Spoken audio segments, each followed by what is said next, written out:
2 பேதுருவின் புத்தகம் 2வது அதிகாரம். ஒரு தலைப்பு அந்த வசனத்திலிருந்து எடுத்துக்கொள்ளுவோம். பிரசங்கத்தை அந்த அதிகாரத்துக்குள்ளேருந்து எடுத்துக்கொள்ளலாம். கர்த்தர் அப்படிதான் எனக்கு போதித்திருக்கிறார். எனக்கு போதிக்கல, உங்களுக்கு போதிக்கும்படி எனக்கு போதித்திருக்கிறார். தோத்திரம். 2 பேதுருவின் புஸ்தகம் 2வது அதிகாரம் 2வது வசனத்தை வாசித்து ஜெபித்து அதுக்கப்புறம் கர்த்தருடைய சத்தத்தை கேட்கலாம். அவர்களுடைய கெட்ட நடக்கைகளை அநேகர் பின்பற்றுவார்கள். அவர்கள் நிமித்தம் ஜெபிப்போம். நல்ல பிதாவை துதிக்கிறோம். இந்த கால வேளையிலையும் அப்பா, அந்த கர்த்தருடைய வார்த்தைகள் எல்லாம் எனக்கு கிடைக்கிற பொழுது நான் ஒரு பக்கம் கர்த்தருக்குள் மகிழ்ந்தாலும் அது எனக்கு ஒரு கசப்பாக தான் நான் அதை புசிக்கிறேன். அந்த கசப்பை தான் மற்றவர்களுக்கு சொல்லும்படி கர்த்தருடைய வார்த்தையை வெளிப்படுகிறது. இல்லை, உங்களுக்கு லாபம் கிடைத்தால், உங்களுக்கு நிறைவு உண்டாயினால், நீர் நினைத்தது நடந்தால் அது எங்களுக்கு ஒரு பெரிய சந்தோஷம். இப்பொழுதும் ஊழியர்களாய் ஊழியக்காரிகளாய் அநேகர் இங்கே உட்கார்ந்திருக்கிறோம். கர்த்தர் இவர்களோடும் பேசும். இந்த யூடியூப்பில் போகும்போதும் கர்த்தருடைய வார்த்தைகள் அநேகருக்கு பேசப்படட்டும்.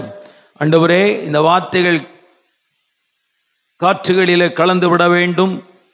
பலவிதமான காரியங்களை இந்த வார்த்தையானது இந்த உலகத்திலே, இந்த பூமியிலே செய்ய வேண்டியதை செய்யும்படி புறப்படுகிறது. அது தன் வேலையை செய்ய வேண்டும். கேட்கிற நாங்கள் அதை உணர்ந்து கர்த்தருக்குள்ளாக ஸ்திரப்படுவதற்கு ஏற்ற வார்த்தைகள் என்று அதை அங்கீகரித்து கொள்ள எங்களுக்கு கிருபைதாரும். இயேசுவின் நாமத்தில் பிதாவே, ஆமென். 2 பேதுருவின் புஸ்தகம் 2வது அதிகாரம் ரொம்ப கடினமான புத்தகம். இந்த 2வது அதிகாரமும் யூதாவின் புத்தகமும் ரொம்ப கொஞ்சம் மேட்சாக வரும், ஒரே மாதிரியே வந்து கொண்டு இருக்கும். இதில் இந்த 2வது வசனத்தில் ஒரு தலைப்பை மாத்திரத்தில் எடுத்துக்கொள்வோம். அவர்களுடைய கெட்ட நடக்கைகளை அநேகர் பின்பற்றுவார்கள். அவர்கள் நிமித்தம் சத்திய மார்க்கம் தூஷிக்கப்படும். இப்போ நல்லா கவனிங்க. இப்போ சத்திய மார்க்கம் என்றால் என்ன, அது நம்ம முதல்ல தெரியணும். சத்திய மார்க்கம் என்றால் என்ன? சத்திய மார்க்கம் என்றால் கிறிஸ்து தான் சத்திய மார்க்கம். இது கிறிஸ்தவம் என்பது மதம் அல்ல. அது என்னது? மார்க்கம் என்று தான் நாம் யோசிக்கிறோம். சத்திய மார்க்கம் என்றால் இயேசு சிலுவையிலே தொங்கி அவர் பல காரியங்களை செய்தாலும் அவர் பிறப்பிலேயே இந்த சத்திய மார்க்கம் வெளிப்படுகிறது. சத்திய மார்க்கம் மரித்து அடக்கம் பண்ணப்பட்டு போயிட்டு திறந்த உடனே வெளிப்படலை. அவர் பிறக்கும் போதே அவர் கிருபையும் சத்தியமாகவே தான் என்ன செய்தாராம்? வெளிப்பட்டார். அப்போ அவருடைய பிறப்பிலேயே இந்த சத்திய மார்க்கம் வெளிப்படுகிறது. இந்த சத்திய மார்க்கம் வெளிப்பட்டு இது பல விதங்களிலே வளர்ந்து 2000 வருஷங்களாக கடந்து வந்து இன்னைக்கு 21வது நூற்றாண்டுக்குள்ளே இந்த சத்திய மார்க்கம் இருக்கிறார். இது பொதுவான வேதத்தின்படி உள்ள சத்திய மார்க்கம். பொதுவாக வேதத்தின்படி உள்ள சத்திய மார்க்கம். ஊழியத்துக்குள்ளே ஒரு சத்திய மார்க்கம் என்று ஒரு அமைப்பு இப்போ காணப்படுது. 20வது 21வது நூற்றாண்டுல இந்த சத்திய மார்க்கம் என்கிறது கிறிஸ்தவம். அதுல எல்லா சபைகளையும் நாம் அடக்கி கொள்ளலாம். எதையும் நாம் பிரித்து பேசிவிட முடியாது. எல்லாம் இயேசு என்கிற ஒரு சத்திய மார்க்கத்துக்குள்ளதான் எல்லா சபைகளும் இருக்கிறது. பெந்தேகோஸ்து சபையா இருந்தாலும் சரி, ஆர்சி சபையா இருந்தாலும், சிஎஸ்சி சபையா இருந்தாலும், மெத்தடிஸ்ட் சபையா இருந்தாலும், லுத்தரன் சபையா இருந்தாலும், அட்வென்ட் சபையா இருந்தாலும், இப்படி நிறைய சபைகள் இருக்கிறது. இது நம்ம புத்திக்கு வந்தது. உலகத்தில் இன்னும் பலவிதமான சபைகள் இருக்கிறது. சத்திய சபை அப்படியானால் இயேசு கிறிஸ்துவை மையமாய் வைத்து வெளிப்படுகிற சபைதான் சத்திய சபைகள். இது சத்திய மார்க்கம். இந்த சத்திய மார்க்கம் பொதுவாக உலகமெங்கும் பரவி இருக்கிறது. ஆனால் 21வது நூற்றாண்டு வரும் பொழுது இந்த சத்திய மார்க்கத்துக்குள்ளே இருந்து சத்தியம் என்கிற ஒரு வழியை நாம் கண்டுபிடித்து வெளியே வந்தவர்கள் தான் யாரு? இங்கே உட்கார்ந்திருக்கிற பெந்தேகோஸ்தே மினிஸ்ட்ரி, சத்திய மார்க்கம். ஆமென். அது பொதுவானது. இந்த சத்திய மார்க்கத்துக்குள்ளே இருந்து பெந்தேகோஸ்தே மினிஸ்ட்ரி என்று ஒன்று வெளிப்பட ஆரம்பித்தது. அது 20வது நூற்றாண்டிலே அதுக்கு ஒரு தலை தான் வந்தது. அப்படியே கொஞ்சம் கொஞ்சமாக வளர்ந்து அது சரீரம் அது இது இப்போ 2000 முடியும் போது அது முழு உருவம் வந்துருச்சு. ஆமென்.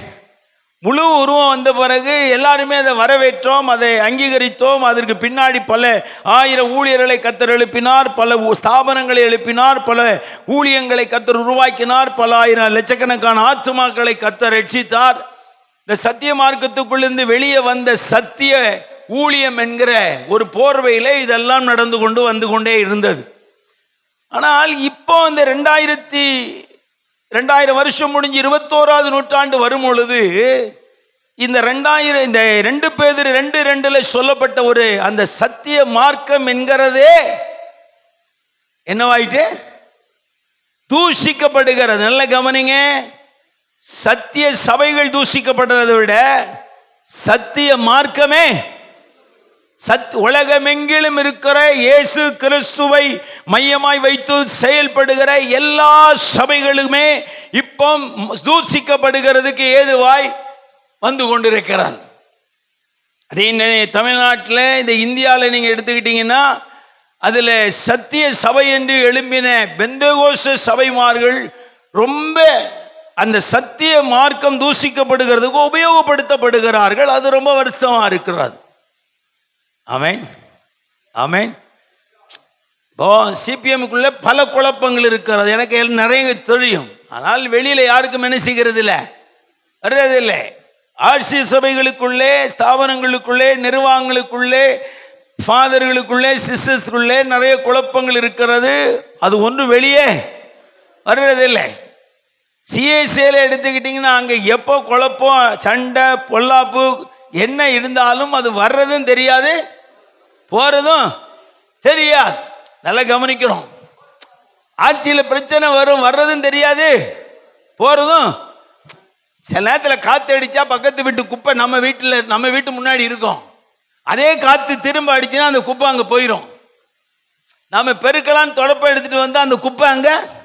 இதெல்லாம் சிஎஸ்ஐல, ஆட்சியில், உலக அளவில் இருக்கிற சபைகளில் நடக்கிற விஷயம்.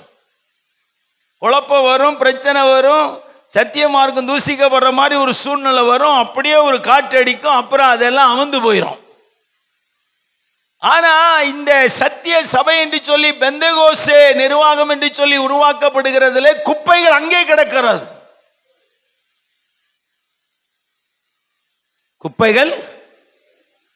குப்பைகள் அங்கே கிடக்கிறது. இதெல்லாம் யாரும் மறுக்க முடியாது. இதுக்கு ஏத்தெல்லாம் நீங்க பதில் கவுண்டர் கொடுக்க முடியாது. நான் சொல்றதெல்லாம் கரெக்ட். ஏன் சத்திய மார்க்கமே தூஷிக்கப்படுறதுக்கு இந்த இக்காலத்தில் இருக்கிற சபைகள், பெந்தகோஸ்து சபைகள் உபயோகப்படுத்தப்படுவதற்கு காரணம் என்ன?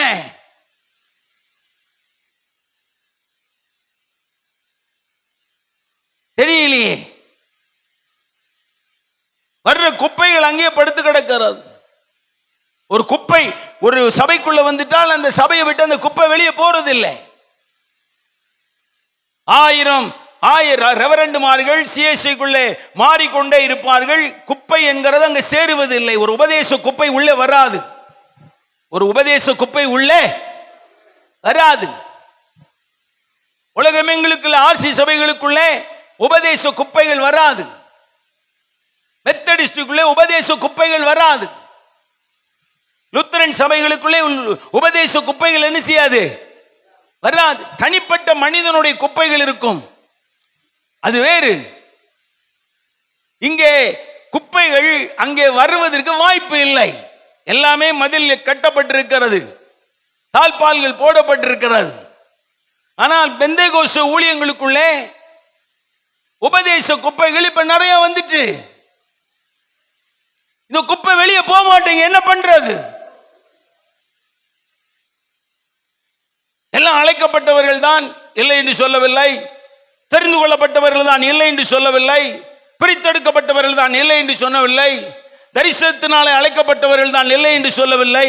அபிஷேகம் பண்ணப்பட்டு அழைக்கப்பட்டவர்கள் தான், இல்லை என்று சொல்லவில்லை.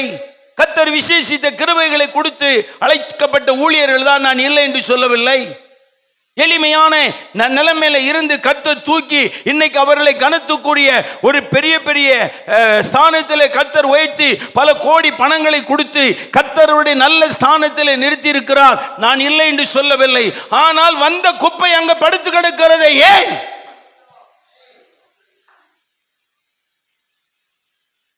இந்த குப்பைகளை நீங்க சிஎஸ்சில பார்க்க முடியாது, ஆர்சில பார்க்க முடியாது, மெத்தடிஸ்ட்ல பார்க்க முடியாது, லுத்தரன்ல பார்க்க முடியாது, அட்வென்ட்ல பார்க்க முடியாது, ஆங்கிலோ இந்தியன் சர்ச்சில் இந்த குப்பைகளை பார்க்க முடியாது. சத்திய சபை என்கிற பெந்தகோஸ்தே சபைகளுக்குள்ளே குப்பைகள் பெருக ஆரம்பிச்சிச்சு, குப்பைகள் வர ஆரம்பிச்சிச்சு. இந்த குப்பைகளை அகற்றுகிறது யார் ஐயா? இந்த குப்பையை திரும்ப கொண்டு போகிறதுக்கு ஒரு காற்று வராதா? இந்த குப்பையை அகற்றுகிறதற்கு ஒரு கிளீனிங் பண்ற, ஒரு சீர்திருத்துகிற மனிதர்கள் புறப்பட மாட்டார்களா? முடியாது. ஏன் முடியாது? ஒரு பொதுவான கிரவுண்டை சுத்தம் பண்றது ஈஸி. ஒவ்வொரு எல்லையாய் ஒவ்வொரு அறையாய் சுத்தம் பண்ணுகிறது மிகவும் கடினம். ஐயா, ஒரு பாஸ்டர் பிரசங்கிக்கிறார், ஒரு ஊழியம் நடக்கிறது, ஒரு ஸ்தாபனம் நடக்கிறது. பாஸ்டர், உங்களுடைய சர்ச்சில் குப்பை சேர்ந்துட்டு தவறான உபதேசம் இருக்குது, தவறான கோட்பாடுகளை போதிக்கிறீர்கள், உங்களுடைய ஆதாயத்துக்காய் பிரசங்கிக்கிறீர்கள், அது தப்பு என்று சொல்லுவதற்கு ஆள் இல்லை, அந்த குப்பையை அகற்றுகிறதுக்கு ஆள் இல்லை. இதுதானே இன்றைக்கு சத்திய சபை என்கிற பெந்தகோஸ்தே சபையினுடைய உண்மையான நிலைமை. ஒருவன் சொன்னான், இன்னொருவன் பகைக்கிறான். ஒருவன் உங்க சபையில குப்பை இருக்கு, உங்க ஸ்தாபனத்தில் குப்பை இருக்குன்னு சொன்னா இவன் பெரிய யோக்கியனான், இவன் அவனை கேட்கிறான். ஆக மொத்தம் இப்போ பெந்தகோஸ்தே சபைகளுக்குள்ள என்ன பெருகிட்டு? இந்த குப்பைக்கு காரணம் என்ன? அதை தான் இன்னைக்கு பார்க்க போறோம். இந்த குப்பை எப்படி சபைக்குள்ள வருது? ஆமென். இந்த குப்பை எப்படி சாத்தான் கொண்டு வரானா? இல்ல. தேவன் அனுமதிக்கிறாரா? இல்ல. அப்புறம் எப்படி ஐயா இந்த ரோட்ல கிடக்கிற, தெருவில் கிடக்கிற, லண்டன்ல கிடக்கிற குப்பை, இங்க அமெரிக்கால இருக்கிற குப்பை, வெளி நாடுகளில் இருக்கிற குப்பை எல்லாம் இப்ப இந்திய தேசத்துக்குள்ள, தமிழ்நாட்டுக்குள்ள இருக்கிற சபைகளுக்குள்ள வந்துட்டு எப்படி வந்துச்சு ஐயா இந்த குப்பையெல்லாம்? இந்த குப்பையால முழு சத்திய மார்க்கம் என்ன செய்யப்படுகிறது? தூசிக்கப்படுகிறது. தயவு செய்து இதுக்கு ஏதாவது எதிரில் கவுண்டர் கொடுக்கறதுக்கு ஏதாவது வார்த்தை இருக்கா? நான் சொல்றதுல எதுவுமே தப்பு கிடையாது. இது நிஜம். இது ஆவியானவர் சொல்றது தான். இது ஆவியானவர் படிப்பிக்கிற தேவனுடைய சத்தம். ஆண்டவருக்கு வருத்தம். உலகமெங்கிலும் இருக்கிற சத்திய மார்க்கம் தூசிக்கப்படுகிறதற்கு இந்த சின்ன சின்ன சபைகள், பெரிய சபைகள், ஸ்தாபனங்களுக்குள்ளே, ஊழியர்களுக்குள்ளே இருக்கிற குப்பைகள் அகற்றப்பட வேண்டும் என்று தேவன் விரும்புகிறார். அல்லேலூயா. அதனாலதான் அந்த 1வது வசனத்தில் எழுதுறார் பாருங்க, கள்ள தீர்க்கதரிசிகளும் ஜனங்களுக்குள்ளே இருந்தார்கள், அப்படியே உங்களுக்குள்ளும் கள்ள போதகர்கள் இருப்பார்கள். இப்போ நடக்கிற காரியத்தை அங்க எழுதி வச்சிருக்கு. கள்ள போதகர் உங்களுக்குள்ளே இருப்பார்கள். ஆமென். முன்பு இருந்தார்கள், இடையில இல்ல. நல்ல கவனிங்க. முன்பு இருந்தார்கள், அவர்களுக்கு பேர் என்ன? கள்ள தீர்க்க. ஆனால் இப்போ போதகர்களை குறித்து சொல்லப்படுகிறது. நல்ல கவனிங்க, எல்லாரும் இங்க பாருங்க. முன்பு தீர்க்கதரிசிகளை குறித்து பேதுரு எழுதுகிறார். முன்பு கள்ள தீர்க்கதரிசிகள் இருந்தார்கள், இப்போ கள்ள போதகர்கள் இருப்பார்கள் என்று எழுதப்பட்டிருக்கிறது. ஆமென். இப்போ சத்திய சபை என்கிற பெந்தகோஸ்தே சபைகளுக்குள்ள தீர்க்கதரிசிகள் இல்லை, ஆனா என்ன இருக்குதுங்க? கள்ள போதகர்கள் இருக்கிறார்கள். இப்படிப்பட்ட கள்ள போதகர்களாலே சத்திய மார்க்கம் என்ன செய்யப்படுது? தூசிக்கப்படுகிறது. நீங்க இந்த வசனத்தில் 2:1, 2:3, 3:9, 3:12, 3:12, 15 எல்லாம் வாசிங்கன்னா இவர்கள் எல்லாரும் எதை சம்பாதிக்கிறார்கள் என்று அழகா எழுதுகிறார். 2:1 சொல்லுகிறார் அழிவை சம்பாதிக்கிறார்கள், 2:3 சொல்லுகிறார் அழிவை எழுப்புவார்கள், 3:9 சொல்றார் அக்கினியை வருவிப்பார்கள், 3:12 கெட்டழிவார்கள், 3 அதிகாரம் 12-15 அவர் சொல்றார் அநீதியின் பலனை அடைவார்கள் என்று எழுதப்பட்டிருக்கிறது. சரி, இப்ப நீங்க செய்யற எதுவுமே குப்பை வந்துருச்சு, அந்த குப்பை போக மாட்டேங்குது, அது அழிவையும் நியாய தீர்ப்பையும் நோக்கி நம்மளை நகர்த்துகிறது. அழிவையும் நியாய தீர்ப்பையும் நோக்கி நம்மளையும் நம்முடைய ஊழியங்களையும் என்ன செய்கிறது? நகர்த்தி கொண்டே போகிறது. குப்பை உள்ள இருந்துகிட்டே அதை நகர்த்துகிறது. அப்போ இந்த குப்பை வர்றதுக்கு காரணம் என்னென்று 1வது வசனத்தில் எழுதுறார், வாசிக்கிற. கள்ள தீர்க்கதரிசிகளும் ஜனங்களுக்குள்ளே இருந்தார்கள், அப்படியே உங்களுக்குள்ளும் கள்ள போதகர்கள் இருப்பார்கள். அவர்கள் கேட்டுக்கேதுவான வேத புரட்டுகளை கொண்டு வருவார்கள். அப்ப பாருங்க, சத்திய மார்க்கம் தூஷிக்கப்படணும்னா வேதத்தை மாத்தி மாத்தி பேசணும், வேதத்தை புரட்டி பேசணும், உபதேசத்தை குழப்பணும், உபதேசத்தை சாகடிக்கணும், உபதேசத்துக்குள்ள ஜனங்களை நிற்க விடாம மாற்றணும். இப்ப இதை யாரு செய்வா?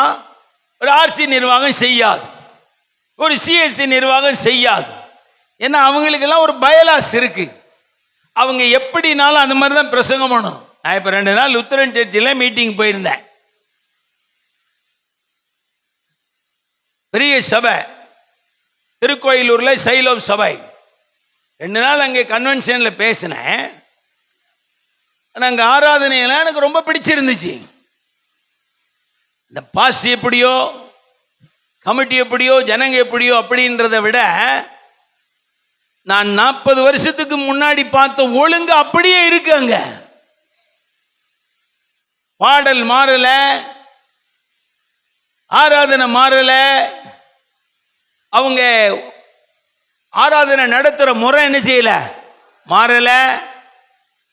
அந்த ஆயருடைய சத்தங்கள் மாறவில்லை, ஜெபங்கள் மாறவில்லை, எதுவுமே மாறல. அது அப்படியே ஆர்டர் ஆஃப் சர்வீஸ் அருமையா இருந்துச்சு. நானும் அதில் இருந்து ரசித்து ருசித்து 2 நாள் கன்வென்ஷன்ல பிரசங்கித்து வந்தேன். அப்ப நான் யோசிக்கிறேன், ஏன் பெந்தகோஸ்தே சபைகளில மாத்திரம் இந்த 40 ஆண்டுகளுக்கு முன்பதாக இருந்த வேதம் இப்ப இல்லையே? 40 ஆண்டுகளுக்கு முன்பதாக வேதத்தை காண்பித்த ஊழியன் இன்னைக்கு வேற எதையோ காண்பிக்கிறான். வேதத்தை காண்பித்த பரிசுத்தவான்கள் இப்ப வேற எதையோ காண்பிக்கிறார்கள். ஆனால் கையில வேதம் தான் இருக்கிறது. ஆனால் அவர்கள் பேசுகிற பேச்சும் அவர்கள் காண்பிக்கிறதும் வேற எதையோ காண்பிக்கிறார்களே. அது என்னன்னு ஆண்டவருக்கும் புரியாதது போல இருக்கிறது. ஏன்னா வேதத்தை புரட்ட ஆரம்பித்து விட்டார்கள். எதுக்காக வேதத்தை புரட்டுகிறார்கள்? தங்களுடைய அழைப்பை, தங்களுடைய தரிசனத்தை, தங்களுடைய தேவைகளை, தங்களுடைய ஆசைகளை, தங்களுடைய நோக்கங்களை அந்த ஏற்றார் போல் அந்த வேதவசனத்தை இதற்குள் கொண்டு வருகிறார்கள்.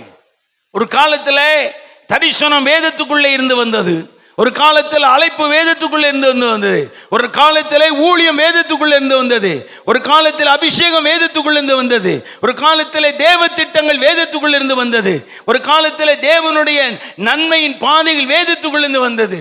ஆனால் இன்னைக்கு அப்படி அல்ல. உங்களுடைய தரிசனம் வேதத்தை சார்ந்தது அல்ல. பெந்தேகோஸ்தே ஊழியர்களுக்கு நான் தீர்க்க தரிசனமாய் கர்த்தருடைய வெளிப்பாடை சொல்லுகிறேன். தமிழ்நாட்டில் இருக்கிற பெந்தேகோஸ்தே ஊழியக்காரருடைய தரிசனம் வேதத்தை சார்ந்ததா இருக்கிறதுக்கு 175% உண்மை. மாறாயிருக்கிறார். வேதத்துக்குள்ள வந்ததே அல்ல. எங்களுக்கு ஒரு தரிசனம் உண்டாயிருக்கு பாஸ்டர், எங்களுக்கு ஒரு அழைப்பு இருக்கிறது, எங்களுக்கு ஒரு நோக்கம் இருக்கிறது. ஐயா, உன்னுடைய நோக்கத்துக்காக, உன்னுடைய தரிசனத்துக்காக, உன்னுடைய அபிஷேகத்துக்காக, உன்னுடைய ஆசைக்காக, உன்னுடைய வைராக்கியத்துக்காக நீ வேதத்தை உனக்குள்ளே கொண்டு வருகிறாயா? இல்லை இவைகளெல்லாம் வேதத்துக்குள்ளே இருந்து வந்ததா? தெரியலையே. வேதத்தின் அடிப்படையில் நீங்கள் உபதேசிக்கப்படுகிறீர்களா? வேதத்தின் அடிப்படையில் தான் இன்னைக்கு பிரசங்கம் பண்ணினோமா? இல்லையே. இன்னைக்கு தேவை என்று தெரிந்துவிட்டால் வேதவசனத்தை உங்களுடைய தேவைக்கு தகுந்தார் போல நீங்கள் அதை வளைத்து ஒடித்து பிரசங்கிக்கும் போது வேத புரட்டல் அந்த சபைகளுக்குள்ள வந்து விடுகிறது. அந்த குப்பை திரும்ப போக மாட்டேங்கிறது. உண்மையா இல்லையா? இங்க சிஎஸ்சி சர்ச்செல்லாம் அப்படிலாம் ஆயர் பேசவே ஒரு பாட்டு அவர் தப்பா பேசினான்னா கமிட்டி அடுத்தது உடனே கோரி போட்டுருவாங்க. பாற்று அவன் கிறுக்குத்தனமா பேசுறான், ஜனங்க கை தட்டுது, பைத்தியமா தோணுது. வேதமே அங்க இல்லையே. ஆனா பெந்தெகோஸ்து சபைகள், வேத புரட்டர்கள் சின்ன சின்ன சபைகளுக்குள்ளேயும் வர ஆரம்பித்து விட்டார்கள். தயவு செய்து உங்களுக்கு சொல்றேன், சத்திய மார்க்கம் தூஷிக்கப்படாதபடிக்கு வாழ கற்றுக்கொள்ளுங்கள். நீங்கள் ஊழியம் செய்ய வேண்டும் என்பது தேவ சித்தம் தான், ஊழியம் வளர வேண்டும் என்பது தேவ சித்தம் தான், ஊழியம் பழுகி பெருக வேண்டும் என்று தேவ சித்தம் தான். ஆனால் சத்திய மார்க்கம் தூஷிக்கப்படுகிற மாதிரி அப்போஸ்தலர் காலங்களிலே எவரேனும் நடந்ததே இல்லையே. அங்கே பணம் கொட்டி கிடக்கிறது தான். அப்போஸ்தலர் பாதப்படியிலே பணம் கொட்டி கிடக்கிறது. அவன் வித்து கொண்டு வந்து போடுறான். அன்னைக்கு ஊர்ல உள்ள ஜனங்களே வித்து கொண்டு வந்து போட்டாங்க. இப்ப இவன் புடுங்க ஆரம்பிச்சுட்டாங்க, கொள்ளையடிக்க ஆரம்பிச்சுட்டாங்க.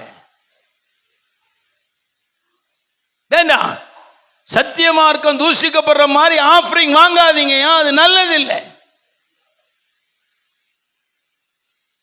ஆமென் ஆமென்.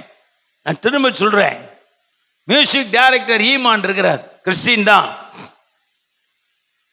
அவரை முஸ்லீம்னு நினைச்சு ஒரு மசூதியிலேருந்து ஃபோன் பண்றாங்க. உங்களுக்கு ஏற்கனவே சொல்லியிருக்கேன், எங்களுக்கு ஒரு மரண பெட்டி வேணும். உடனே இவங்க கேட்குறாங்க, எவ்வளோ ஆகும்? 10,000 rupees ஆகும். உடனே அவங்க அப்பா நிறைய பேருக்கு பணம் கொடுக்குறவர் 10,000 ரூபா அனுப்பிச்சிட்டார். போயிடுச்சு 10,000 ரூபா. அவங்க மரண பெட்டி வாங்கியாச்சு. ஆனால் கொஞ்ச நாள் அடைவில் இவர் ஒரு முஸ்லீம் அல்ல, ஈமான் என்கிற பேர் தானே தவிர இவர் முஸ்லீம் அல்ல, ஒரு கிறிஸ்தவன் தெரிஞ்ச உடனே அந்த 10,000 ரூபாய் ரிட்டர்ன் அனுப்புறாங்க. 10,000 ரூபாயா? நான் சொன்னேன், ஒரு புற மதஸ்தாருடைய பணத்தில் நாங்கள் இந்த மரண பெட்டி வாங்கிறத எங்களுடைய மசூதி விரும்பாது, எங்களுடைய மசூதி விரும்பாது. அதனால இந்த பணத்தை நாங்கள் திரும்ப அனுப்பி விடுகிறோம், தயவு செய்து என்ன செய்து கொள்ளுங்கள், பெற்றுக்கொள்ளுங்கள், வருத்தம் வேண்டாம் என்று சொல்லுகிறார்கள். இந்த மாதிரி ஒரு பெந்தெகோஸ்தே பாஸ்டரை எங்கே அது பார்க்க முடியுமா?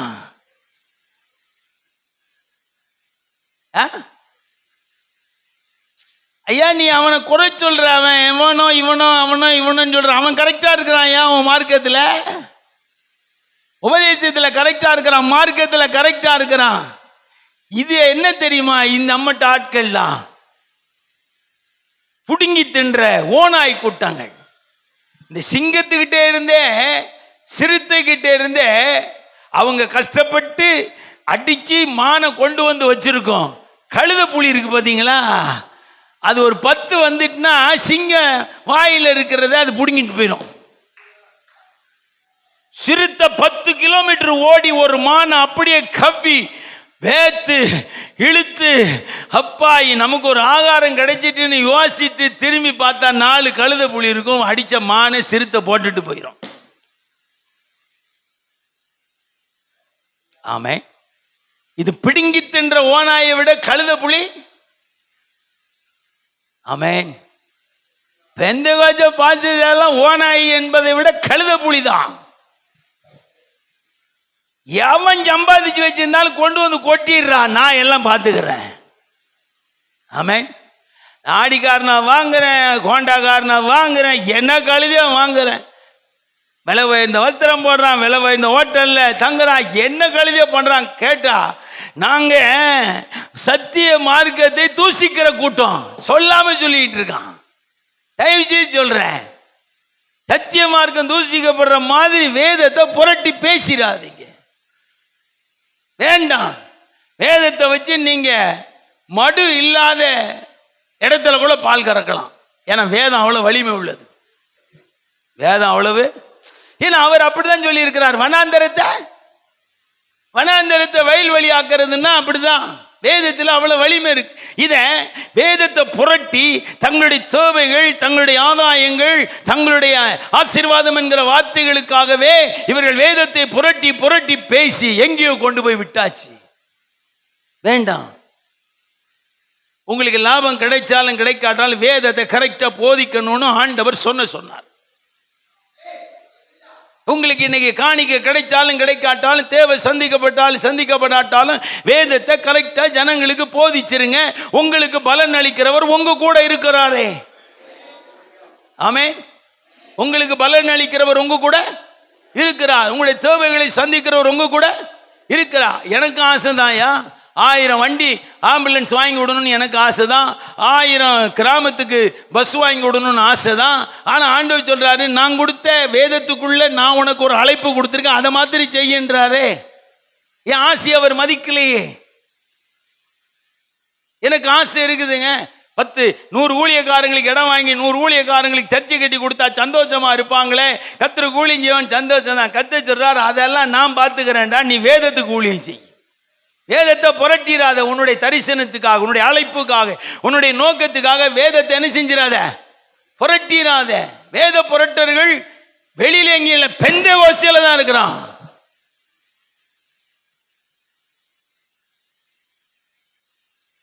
கடந்த நாட்கள்ல ஒருத்தர் வந்து என்கிட்ட கேட்டாங்க, ஒரு பெந்தேகோஸ்தே விசுவாசி, ஒரு ஊழியக்காரனுடைய மகன் என்கிட்ட ஃபோன் பண்ணி கேட்டான், பாஸ்டர் என்ன நீங்க தான் கரெக்ட் ஆன்சர் கொடுப்பீங்க, எனக்கு நீங்க சொல்லுங்க பாஸ்டர், என்ன சொல்லணும் தம்பி? ஏசாயாவின் புத்தகம் 3வது அதிகாரத்தை எனக்கு கொஞ்சம் விளக்கி சொல்லணும். என்னன்னா அங்க நகை போடக்கூடாதுன்னு இருக்கு, எல்லாத்தையும் கலத்தணும்னு சொல்லி இருக்கு. இப்போ பெந்தேகோஸ்தேல இப்பெல்லாம் பேசுறாங்க, எல்லாத்தையும் கலத்துங்க அப்படி இப்படின்னு சொல்றாங்க. பாஸ்டர் இது எப்படி உபதேசமா, இது நீங்க என்ன நினைக்கிறீங்கன்னு சொன்னேன் அப்படின்னு கேட்டாங்க. அதுல வந்து பலவிதமான அடுக்குகள் இருக்கிறது. தோற்றத்தை கர்த்தர் கலைக்கிற அடுக்கு, அப்புறம் ஆபரணங்களை களைகிற அடுக்கு, 3வது அவங்களோட வார்த்தைகளை களைகிற அடுக்கு, 4வது அவங்க நடைகளை களைகிற அடுக்கு, 5வது உங்களுடைய மனமேட்டிமையை களைகிற அடுக்கு. இப்படி 7 விதமான அடுக்குகள் இந்த ஏசாயாவின் புத்தகம் 3வது அதிகாரத்தில் இருக்கு. நான் இதெல்லாம் சொல்லிட்டு சொன்னேன், தம்பி அது ஆண்டவர் இஸ்ரவேல் ஜனங்க மேல கோபமா இருக்கும் போது சொன்ன வார்த்தையெல்லாம் நம்மால் உபதேசமாக்கிட்டான். எல்லாரும் நல்லா கவனிங்க, இது கவனிக்க வேண்டிய வசனம். ஆண்டவர் இஸ்ரவேல் ஜனங்க மேல கோபமா இருக்கும் போது இந்த ஏசாயா 3வது அதிகாரத்தை சொல்லிவிட்டாரு. ஆமென். இந்த பெந்தேகோஸ்தேக்கார பயல்வ அதை உபதேசமாக்கி விட்டான்.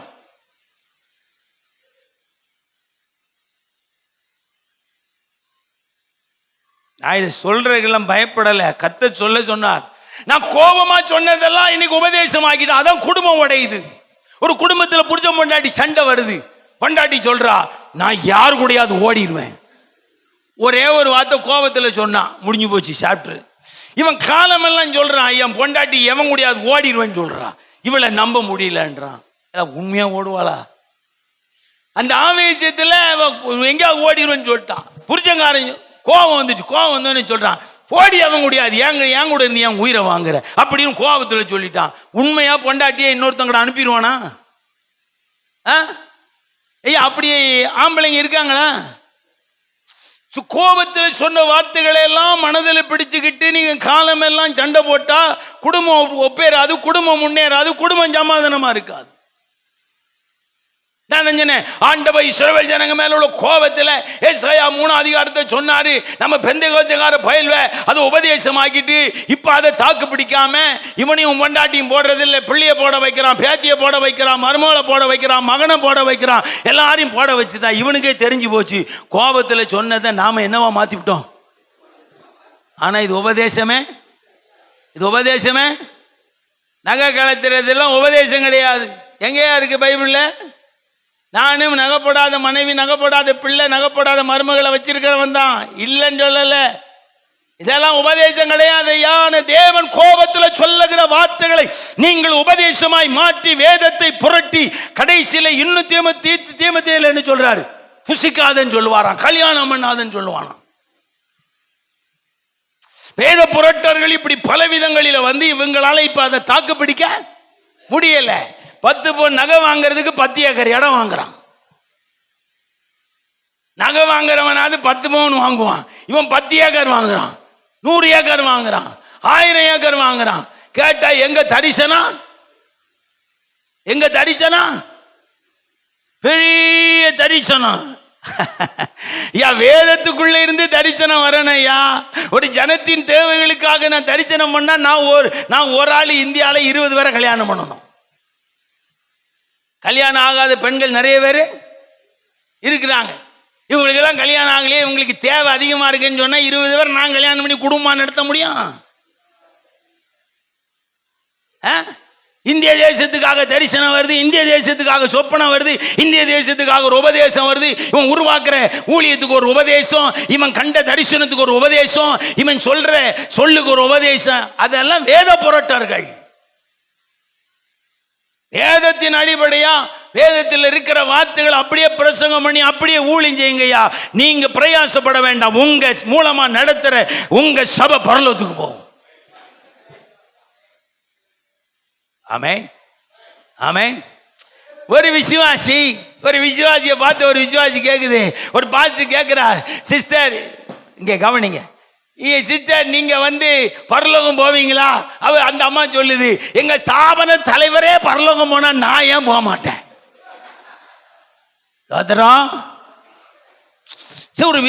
ஒரு ஊழியக்காரர் கேட்கிறார் சிஸ்டர், விசுவாசிட்ட, சிஸ்டர் நீங்க இப்பெல்லாம் பண்றீங்களே, நீங்க பரலோகம் போக வேண்டாமா? அந்த அம்மா சொல்லுது, எங்க ஸ்தாபன தலைவர் பரலோகம் போனா நான் கண்டிப்பா போவேன்.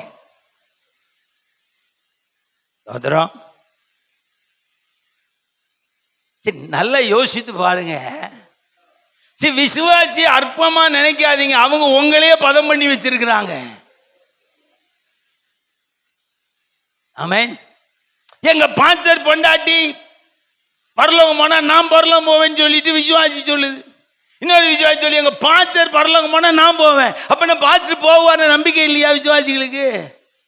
சரி, வேதத்தை நீங்க புரட்டி புரட்டி உங்க ஆதாயத்துக்காக, உங்க ஊழிய வளர்ச்சிக்காக நீங்க வேதத்தை புரட்டாதீங்கயா. இந்திய தேசத்தின் தேவையை உங்களால சந்திக்க முடியாது. இதை நான் பலமுறை சொல்றேன். தெய்வத்தால் தான் முடியும். அவர் இறங்கினார்னா எல்லாம் நடக்கும். நீங்க இறங்கி எதையோ ஒண்ணு பண்ணிட்டேன்னு சொல்லிட்டு வேதத்தையே இன்னைக்கு குப்பையாக்கி போட்டீங்க. வேதத்துல சத்திய வேதத்தை குப்பையாக்கி சர்ச்சுக்குள்ள வச்சிருக்கிற அந்த குப்பையை வெளியே போடுன்னு ஒருத்தன் சொன்னான்னா அவனை பிரசங்க கூப்பிடுறது இல்ல. இவன் அந்த குப்பையை வெளியே போட்டுருவான். நானும் அந்த குப்பையில தான் படுத்திருக்கிறேன்னு காமிச்சிருவான். அதனால இவன் பிரசங்க வராம இருக்கிறதே இங்கே அங்கே அப்படித்தானே இருக்கிறீங்க. இஸ்ரவேல் ஜெயக்குமார் சர்ச்சில் பிரசங்கம் பண்ண கூப்பிட்டா குப்பையெல்லாம் காட்டி கொடுத்துருவாரு. நானும் குப்பையில தான் படுத்திருக்கிறேன். ஏசையா தீர்க்கதரிசி மாதிரி அசுத்த உதடுல ஜனங்களுக்கு நடுவில் தான் நான் படுத்திருக்கிறேன். நானும் குப்பையில தான் இருக்கிறேன். இவர் காட்டி கொடுக்கறத விட இவர் வராம இருக்கிறதே. நான் சொல்ற வார்த்தை காத்துல ஆயிலும் உங்க சர்ச்சில் உள்ள விசுவாசிக்கு வரும். ஆமென். காத்தலையாயிலும் வரியா? என்ன இது தேவனுக்காக புறப்படுற சத்தம். இது எனக்காக நான் பிரசங்கிக்கல. இது தேவன் சொல்றார். வேதத்தை புரட்டுறவன நான் என்ன பண்ண போறேன்றத நீ கவனிப்பாங்கனே. அவன் அழிவை சம்பாதிச்சு வச்சிருக்கிறான். அழிவு புறப்படுது.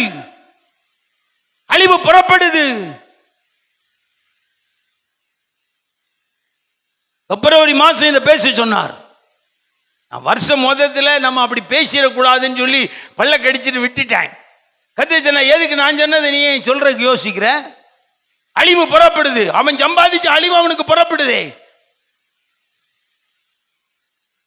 அவன் கேட சம்பாதிச்சான், கேடு புறப்படுச்சு. இதுல யாரும் காப்பாற்ற முடியாது. நான் தான் காப்பாற்றணும். வேதத்தை புரட்ட மாட்டேன்னு சொன்னாதான் காப்பாற்ற முடியும். பதவிக்காக வேதத்தை புரட்டுறோம். ஒரு ஸ்தானத்துக்காக வேதத்தை புரட்டுறோம். எல்லாத்துக்கும் காரணம் பொருளாசையா? ஒண்ணுமே இல்லைங்க. எனக்கு தெரியுங்க. நான் தனியா உட்காந்து ஜோமன்னாலே இஸ்ரவேல் ஜெயக்குமார் மூலமா நடக்கிற ஊழியம் நடக்கும். அல்லேலூயா. நான் தான் நேற்று கூட சொன்னேன், உட்காந்த இடத்துல ஒரு கூட்டத்தை சாகடிச்சிருவேன். எனக்கு தெரியும்.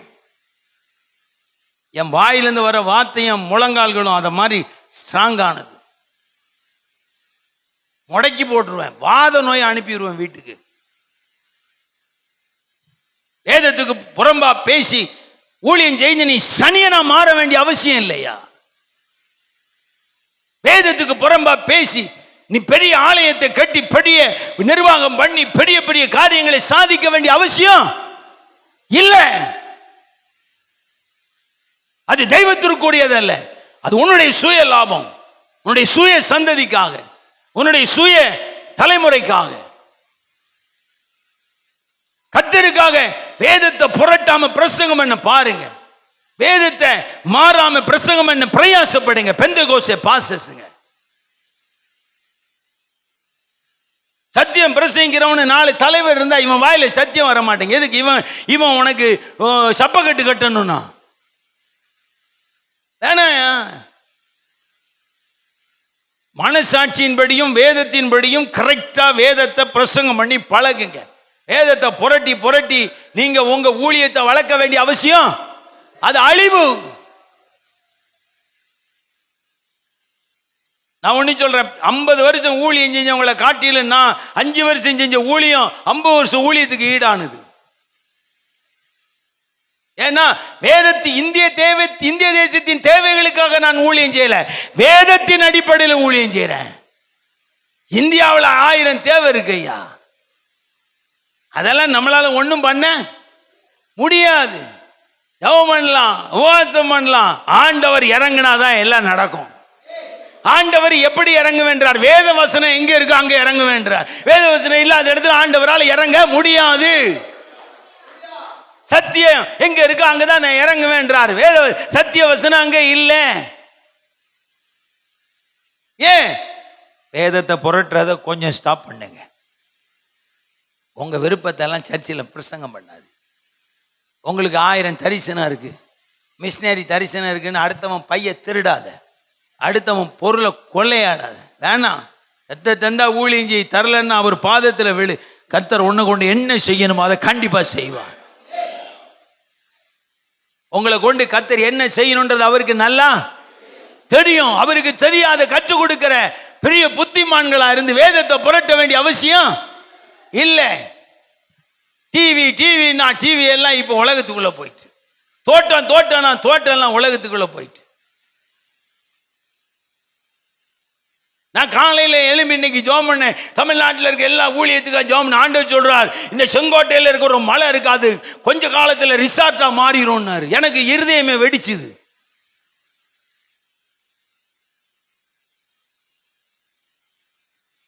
ஆமென், ஆமென். ஆண்டவர் சொல்றார், அது ரிசார்ட்டா மாறும் மகனே. அதனுடைய போக்கு அப்படிதான் இருக்கும். வாங்கினது நோக்கம் வேற, செஞ்சது நோக்கம் வேற. அது பல பேர் கைக்கு மாறும். அது போகும்போது அது ஒரு ரிசார்ட்டா மாறும். இதை நான் உனக்கு சொல்றேன். இந்த சத்தம் கேட்டு அவனுங்க எச்சரிக்கையா இருக்கட்டும். எனக்கு காலையில இருதயமே வெடிக்கிற மாதிரி இருந்துச்சு. எத்தனை ஏழை ஜனங்களுடைய பணம், எத்தனை ஏழை ஜனங்களுடைய பொருளாதாரம். ஆண்டவர் அதனுடைய எருசலேம் எப்படி அழியும் என்று சொல்லி அழுதாரோ, இன்றைக்கு பல பெந்தெகோஸ்தே ஸ்தாபனத்தினுடைய இனி வருகிற காலங்களின் அவல நிலைமையை கண்டு கர்த்தர் மனம் வேதனைப்படுகிறார். கர்த்தர் சொல்லாம சொல்லல. இஸ்ரவேல் ஜெயக்குமார் வாயிலிருந்து வந்துருச்சுன்னா அது கண்டிப்பா நிறைவேறும். அது தேவனுடைய வார்த்தை. கொஞ்ச நாள் பாரு மகனே, எம்ஜிஆர் போய் ஜெயலலிதா வந்தா, எம்ஜிஆர் படம் ஒதுக்கப்பட்டுச்சு. அப்புறம் ஜெயலலிதா வந்தா, ஜெயலலிதா படம் ஒதுக்கப்பட்டுச்சு. அப்புறம் எடப்பாடி பழனிசாமி வந்தாங்க, இப்ப அவங்க படம் ஒதுக்கப்பட்டு சிங்கிளா நிக்கிறாங்க. அந்த மாதிரி தான்டா பல ஊழியங்களுடைய அவல நிலைமை அப்படிதான் மாறும். இது ஏன் வார்த்தை, நீ சொல்லு. ஏன் எருசலேம் முழுமையாக சுட்டரிக்கப்படும் என்று சொல்லி அந்த ஓசன்னா பாடி கர்த்தருடைய நாமத்தை மகிமைப்படுத்துகிற நாட்களிலே எருசலேமை பார்த்து கர்த்தர் அழுதது போல இன்னைக்கு வேதத்தை புரட்டுகிற பல பெந்தெகோஸ்து சபைகளை கண்டு கர்த்தர் வருத்தம் அடைகிறார். வேண்டாம். நீங்க சின்ன சபை வச்சிருக்கீங்களா, கர்த்தர் சோறு போடுறாரா, சந்தோஷம், கம்பீரமா நடத்திட்டு போங்க. சந்தோஷமா நடத்திட்டு போங்க. கர்த்தர்ட்ட பேசுங்க. என்ன வேணாலும் தேவைகளை கர்த்தர் சந்திப்பா. உங்க வேதத்தின்படி தான் செய்யறான் ஆண்டவரே. நீங்க சொன்னா செய்யறோம், சொல்லாட்டா இந்த 3 வருஷம் 3.5 வருஷம் கூட ஒளிஞ்சிருந்து சாப்பிட்றதுக்கு எலியாவுக்கு மனம் கொடுத்தவர் நமக்கு மனம் தந்திருக்கிறார். அவர் சொல்ற வரைக்கும் அமைதியா இருப்போம். ஆமென். கர்த்தருடைய வார்த்தைக்கு முக்கியத்துவம் கொடுங்க. வேதத்தெல்லாம் புரட்டாதீங்க. இந்திய தேசத்தின் தேவைக்காக வேதத்தை புரட்டாதீங்க. அது வேண்டாம்.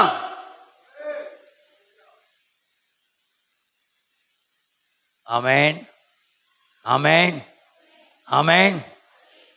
கரெக்டா வேதத்தை சொல்லுங்க. பரலோகத்தில் இருக்கிற ஆண்டவர் ரொம்ப சந்தோஷப்படுவார்.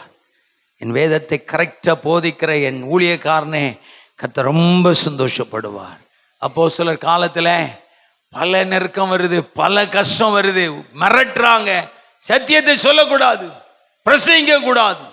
பேதுருவை சிறைச்சாலையில போட்டு நாளைக்கு கொலை பண்ணலாம் நினைச்சுக்கிட்டு இருக்கும்போது கர்த்தர் விடுவிச்சிட்டார். காலையிலேயே அவன் தேவாலயத்தின் வாசலிலே நாச்சந்திகளிலே நின்று தேவனுடைய வசனத்தை பிரசங்கித்துக் கொண்டிருக்கிறான். ஆண்டவருக்கு மிகுந்த சந்தோஷம். அதனாலதான் 2100 வருஷம் ஆனா கூட இன்னைக்கு பெந்தெகோஸ்தே சபை என்று சொல்லுகிற ஜனங்கள் எதை பிடித்தார்களோ அதை விட்டு விட்டார்கள். ஆனால் ஆதி சபை இன்னும் நிற்கிறது. ஏன்? உபதேசம், சத்திய வெளிச்சம், சத்திய வசனம். ஊழியத்தை எப்படி வேணா வளர்த்துடலாங்க. ஊழியத்தை எப்படி வேணா. நான் ஆண்டவர்கிட்ட நேற்று நான் ஏசுராஜ் பார்த்து நான் பேசினேன். இவர் என்ன அமைதியாக இருக்கிறாரு, 300 700 300ன்னு கல்யாணம் பண்ணிக்கிட்டான். அது வரைக்கும் அவனை சும்மா விட்டார். எதுக்கு விட்டார்? அவன் 300 700ன்னு பொம்பளைங்களை கல்யாணம் பண்ண சாலமோனை சும்மா விட்டாரு. எதுக்கு விட்டாரு? கல்யாணம் பண்ணும்போது தடை பண்ணிருக்கலாம்ல. ஆமென். ஆனால் நான் உங்களுக்கு இப்போ சொல்கிறேன், வேதத்தை புரட்டி நீங்கள் ஏதாவது தப்பு பண்ணீங்கன்னா உங்களுக்கு அழிவு எழும்பிட்டுன்னு ஆண்டவர் பிப்ரவரியை சொல்ல சொன்னார். நான் தான் ஏப்ரலில் சொல்கிறேன். வேதத்தை புரட்டின அழிவு ஆரம்பிச்சிட்டு ஒவ்வொன்றா வரும். இனி ஒன்று சாவான். நான் அடிச்சுன்னு இல்லை. இன்னும் சொல்கிறேன், இப்போ இருக்கிற உண்மையான கிறிஸ்தவம் கிடையாது. இதெல்லாம் செத்தாதான் உண்மையான கிறிஸ்தவம் வரும்னா நீங்களும் நானும் சாகிறது நல்லது. உண்மையான கிறிஸ்தவம் வெளியே வரணும் அப்படின்னா இப்ப இருக்கிற எல்லா ஊழியக்காரனும் சாகணும்னா நான் தான் முதல்ல சாக ரெடியா இருக்கேன். ஏன்னா உமக்கு உண்மைதான் முக்கியம். இப்ப இருக்கிற பயல்களோடு நான் இருக்க விரும்பல. முதல்ல நான் வந்துருந்தேன். ஏன்? வேதம் நிக்கணும். வானத்தையும் பூமியும் பயப்படுத்துகிற வேதம், வானத்தையும் பூமியும் உண்டாக்கின வேதம் நிக்கணையா. நான் நிக்கிறதுல வேதத்துக்கு என்ன லாபம்? என் மூலமாய் வேதம் நிலைநிறுத்தப்படணும். என் மூலமாய் சத்தியம் நிலைநிறுத்தப்படணும். என் மூலமாய் உபதேசம் நிலைநிறுத்தப்படணும். என் மூலமாய் தேவனுடைய வார்த்தை நிலைநிறுத்தப்படணும். அதற்கு தான் நான் ஊழியக்காரன். என் ஆசை, என் தரிசனம், என் சொப்பனெல்லாம் எனக்கு முக்கியமே. நான் பார்த்த தரிசனம் சொப்பனெல்லாம் சொன்ன நீங்க இங்க உட்கார மாட்டீங்க. நான் அதெல்லாம் பார்த்தவன் தான். ஆனால் அதெல்லாம் வேதத்து வசனத்துக்குள்ளே கொண்டு வரணும்னு நினைச்ச பொழுதுதான் நான் சரியான இடத்துல நிற்கிறேன். எனக்கு கிடைக்காத தரிசனமா சொப்பனமா? ஆண்டு சொன்னாரு, உனக்கு 1000 சொப்பனம் வரும், 1000 தரிசனம் வரும், வேதத்தை கையில் வச்சுக்கலான்னாரு. அவன் அந்த வேதத்தை பிடிச்சுக்கிட்டேன். 36 வருஷமா நிற்கிறேங்க. வேதம் என் கூட நிற்குது, நான் அந்த வேதத்தோடு நிற்கிறேன். ஒரு குறை இல்லை. யார்ட்டையும் கேட்டு காசு வாங்க வேண்டாம், யார்ட்டையும் ஏமாற்ற வேண்டாம், யார்ட்டையும் பொய் சொல்ல வேண்டாம். நான் நல்ல பிரசங்கிக்கிறேன், எனக்கு பணம் தாங்க நான் கேட்க வேண்டிய அவசியம் இல்லை. பக்கத்து வீட்டுக்காரன் பசியா இருக்கான், காசு தாங்கன்னு கேட்க வேண்டிய அவசியம் இல்லை. பக்கத்து வீட்டுக்காரன் அப்படியே சோரம் போயிட்டான், அவனை பிடிச்சி இழுக்கிறதுக்கு எனக்கு பணம் தாங்கன்னு கேட்க வேண்டிய அவசியம் இல்லை. எளிமையாய் பிறந்தேன், எளிமையாய் வளர்ந்தேன், எளிமையாய் ஊழியம் செய்து கொண்டிருக்கிறேன். ஆனால் தேவன் அந்த வார்த்தைகளின் சத்தத்தை கனம் பண்ணி அவர் தன் வேலையை செய்கிறதை என்னால் உணர முடிகிறது. ஆமென். தயவுசெய்து சொல்றேன், தேவனுடைய சத்திய மார்க்கம் தூஷிக்கப்படுற மாதிரி இனி ஊழியம் செய்யாதீங்கய்யா. குடும்பமும் அப்படி நடத்தாதீங்க. தேவநாம தூஷிக்கப்படுற மாதிரி குடும்பம் என்ன செய்யாதீங்க, நடத்தாதீங்க. வேத மார்க்க தூஷிக்கப்படுது பாருங்க. நம்ம தம்பி ஜான் ஜெபராஜ் நல்ல பையன்தான், அவன் ஒன்றும் கெட்டவன் நான் சொல்ல வரல, அவன் பொல்லாதவன் சொல்ல வரல. வேதத்தின் ஒழுங்கின்படி கட்டின மனைவியோடு கரடு முரடா இருந்தாலும் வாழ்ந்து சத்திய சொல்லுகிற அனுபவத்தில் நின்று இருந்தா தேவன் இப்படி அவனை வழுகி விடுவதற்கு வாய்ப்பு இல்லவே இல்லையே. எல்லாருடைய மனைவியும் சொக்க தங்கமா? சில மனைவி இரும்பாதான் இருப்பாங்க, சில மனைவி பித்தளையா இருப்பாங்க, சில மனைவி தகரமா இருப்பாங்க. சில மனைவி தகரம்தான், செல்லது தங்கம், செல்லது வைரம், செல்லது வைடூரியம், செல்லது பிளேடா இருக்கும். சில நான் நிறைய பாசத்தோட மனைவி பார்த்துருக்கேன். சில மனைவி மாதிரி பிளேடு மாதிரி இருப்பாங்க, சர் சர்ன்னு அறுப்பாங்க, ரம்ப மாதிரி இருப்பாங்க. பிளேடாவது இப்படி அறுத்தா நரம்பு கட்டாயிரும், ரொம்ப என்ன செய்யாது ரொம்ப. சில மனைவி எனக்கு இந்த மனைவியை ரொம்ப இவளை வச்சு ஊழியம் செய்ய முடியாது, நான் டைவர்ஸ் பண்றேன்னா இங்க ஒரு பாசத்துக்கு பொண்டாட்டி இருக்காது. பொய்யா உண்மையா? பொய்யா உண்மையா? என்னம்மா இதெல்லாம் பொய் கிடையாது. 1000 பிரச்சனை இருந்தாலும் வீட்டுக்குள்ள அடக்கி ஒடுக்கி மடக்கி வச்சு பரிசுத்த வேதத்துக்கு ஊழியம் செஞ்சு தேவனை உயர்த்துறதை விட்டுட்டு அவா சரியில்லை இவா சரியில்லை டைவர்ஸ் பண்ண ஆரம்பிச்சவன ஆண்டவர் பார்த்தாரு, வேற எதையோ வழியை திறந்து விட்டுருந்தார். நல்லவன் சொல்ல வரல, கெட்டவன் சொல்ல வரல. வேதத்துக்கு புறம்பா வாழும் போது கர்த்தர் கைவிடுறார். மற்றவங்க சொல்ற குற்றத்தெல்லாம் நான் சொல்ல வரல. வேதத்துக்கு புறம்பா ஜீவிக்கும் போது கர்த்தர் கைவிடுறார். வேண்டாம், உன் மனைவியோடு சேர்ந்து வாழு, பிள்ளையோடு சேர்ந்து வாழு, முன்பை விட நல்ல ஊழியம் செய்யி, வசனத்தின்படி சத்தியத்துக்கு சாட்சியா இரு. ஆமென். இதை யாருமே சொல்றதுக்கு மனசு இல்ல. அவனை குற்றம் சாட்டாத, அவனை குற்றம் சாட்டாத. நீ நல்லவனை கெட்டவனை இஸ்ரவேல் ஜெயக்குமார் சொல்ல வரல. நீ வேதத்துக்கு ஊழியம் செய்ய வேண்டுமானால் வேதத்தினுடைய பழக்க வழக்கம், வேதத்தினுடைய உபதேசம், வேதத்தினுடைய சத்தியத்துக்கு நீ உட்பட்டு ஊழியம் செய். இல்லை என்றால் நீ செத்து தொலைஞ்சு போ. வேதத்தெல்லாம் புரட்ட வேண்டிய அவசியம் கிடையாது. இரண்டாவது என்ன சொல்றாரு? வேத புரட்டர்களும் இரண்டாவது தந்திரமாய் நுழைய பண்ணி. அந்த ஆண்டவர் சொல்றாரு தந்திரக்காரங்க நிறைய பேர் இருக்காங்களா. எங்க? பெந்தேகோஸ்தே சபையில, பெந்தேகோஸ்தே ஊழியத்தில் யார் இருக்கிறா? தந்திரமா பேசுறவங்க நிறைய பேர் இருக்கிறாங்கன்னு வருத்தப்படுறார். இன்னும் ஆண்டவரை வசனத்தை தான் புரட்டினாங்கன்னு பார்த்தேன்டா, அதுல இருந்து திரும்பிடுவான்னு பார்த்தா இவன் அடுத்த டிரான்ஸ்பர் ஆகி அடுத்த பாவத்துக்கு போகிறான். தந்திரமா பேசுறான். வியாபாரிங்க மீட்டிங்ல தந்திரமா பேசுறான். வியாபாரிங்க மீட்டிங்ல ஐடி பிள்ளைங்கள் எல்லாம் கூப்பிட்டு பேசும்போது ஈசிஆர்ல ஐடி பசங்களுக்கு எல்லாம் மீட்டிங் வச்சா தந்திரமா பேசுறான். ஆமென். ஐயா, நீ தந்திரவாதியா இருந்து என்னத்தை கிழிக்க போறீங்கன்னு கேட்கிறேன். ஒரே ஒரு யோனா பிரசங்கம் பண்றான். கர்த்தர் மனதில ஒரு நோக்கம் வச்சு வேலை செஞ்சாரு. நினைவு பட்டணம் எல்லாம் மனம் திரும்பிட்டான். நினைவு பட்டணத்துக்கு நல்ல பிரசங்கமா கிடைச்சது, கசப்பான பிரசங்கம். இஸ்ரவேல் ஜெயக்குமார் பண்ண மாதிரி தான் யோனா பிரசங்கம் பண்றான். சாக போற, நீ என்ன செய்ய போற? சாக போற. நீ என்ன செய்ய போற? உன் பொண்டாட்டி பிள்ளைலாம் எத்தனை நாள்ல? 40 நாள்ல சாக போறேன்னு பிரசங்கம் பண்றான். கசப்பான பிரசங்கம். ஆண்டவர் சொல்றார், நீ பேசல கசப்பான பிரசங்கம், நான் பாத்துக்கிறேன்னு சொல்லி நினைவே பட்டணம் முழுவதும் ரட்சிக்கப்பட்டுருச்சு. ஆனா யோனாட்ட தந்திரம் இல்லையே. யோனா கிட்ட என்ன இல்ல? தந்திரம் இல்லை. தந்திரமும் இல்லை, மந்திரமும் கிடையாது. நம்ம ஆளுங்க மந்திரவாதியை விட செமக்கில்லாடி. மந்திரவாதி நீ உன் வீட்டுக்காரனை கட்டி போடணும் 5000 ரூபாய் தாம்பான். 5000 ரூபாய் கொடுத்தா மந்திரவாதிக்கு இவனுக்கு என்ன உண்டாயிரும் தொடர்பு? அவன் போவான் 5000 ரூபாய் கொடுப்பான். அந்த அம்மா அவன் என்ன ஒரு கயிறு தருவான், கட்டிக்க அவன் பிடிச்ச உனக்கு அடிமை ஆயிடுவான்றான். இது அந்த அம்மா 5000 ரூபாய் கொடுத்துட்டு வேலை வந்து. நம்ம ஆளுங்க அப்படி இல்லை, சாகிற வரைக்கும் இந்த வேலையை செஞ்சுக்கிட்டே இருப்பான். ஆனா அவன் திருந்தவே மாட்டான். இந்த அம்மா மாதம் 5000, 2ஆம் மாதம் 5000, வருஷம் வருஷம் கொடுத்துக்கிட்டே இருக்கும். ஆனால் அவன் திருந்தின பாடுல அவன் அடிக்கிறத அடிச்சுக்கிட்டே இருப்பான். தந்திரவாதியை விட நம்ம ஆளு தந்திரவாதி. எழுதி வச்சதான் பிரசங்கம் பண்றேன். இஸ்ரவேல் ஜெயக்குமாருக்கு இது வார்த்தை இல்லை, தேவன் சொன்னா தந்திரமாய் நுழைய பண்ணுகிறார்கள். எதுக்கையா தந்திரம்? தேவனின் தேவையை சொல்றதுக்கு தந்திரம் தேவையா?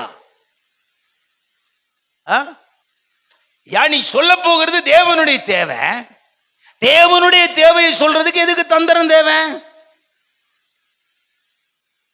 அதை ஸ்ட்ரைட்டா சொல்லிரு. ஊழியத்தின் தேவைகளை சந்திக்கிறதுக்கு தந்திரம். அழுவான் பாரு, கண்ணீர் வரும், அப்படியே கோட்டு சூட்டெல்லாம் நினைஞ்சி ஐயோ தோத்துற தாய்ப்பாலுக்கு அழுகுற குழந்தைய விட மகா அழுவான். ஏண்டா தந்திரமான வாழ்க்கை? நான் அழுததெல்லாம் உங்ககிட்ட சொன்னா செத்து போயிருவீங்க. ஆத்தும ஆதாயத்துக்காக, ஆத்தும தாகத்துக்காக, வாலிபருடைய அழிவுக்காக என் அழுகை தொண்டையை கிறுக்கி பிடிச்சு சாவு மணி அடிக்கிற மாதிரி இருக்கும். ஆண்டோடு சொல்லுவேன், ஆண்டவரே இதுக்கு மேல அழுதா நான் செத்துருவேன், என் அழுகையை நிறுத்தும்.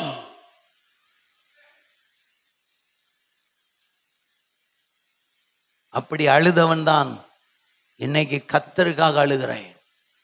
என் தேவன் ஏமாற்றப்படுகிறார், என் தேவன் வஞ்சிக்கப்படுகிறார், என் தேவனுடைய வேதம் குப்பையாய் மாறிக்கொண்டிருக்கிறது. தேவனுக்காக நான் அழுகிறேன், வருத்தம் அடைகிறேன். தயவு செய்து புல்பிட்ல தந்திரமா பேசுறத என்ன செய்யுங்க, நிறுத்துங்க. ஊழியத்தின் தேவைகளுக்காக தந்திரமா பேசாதீங்க, கர்த்தருடைய தேவைகளுக்காக தந்திரமா பேசாதீங்க.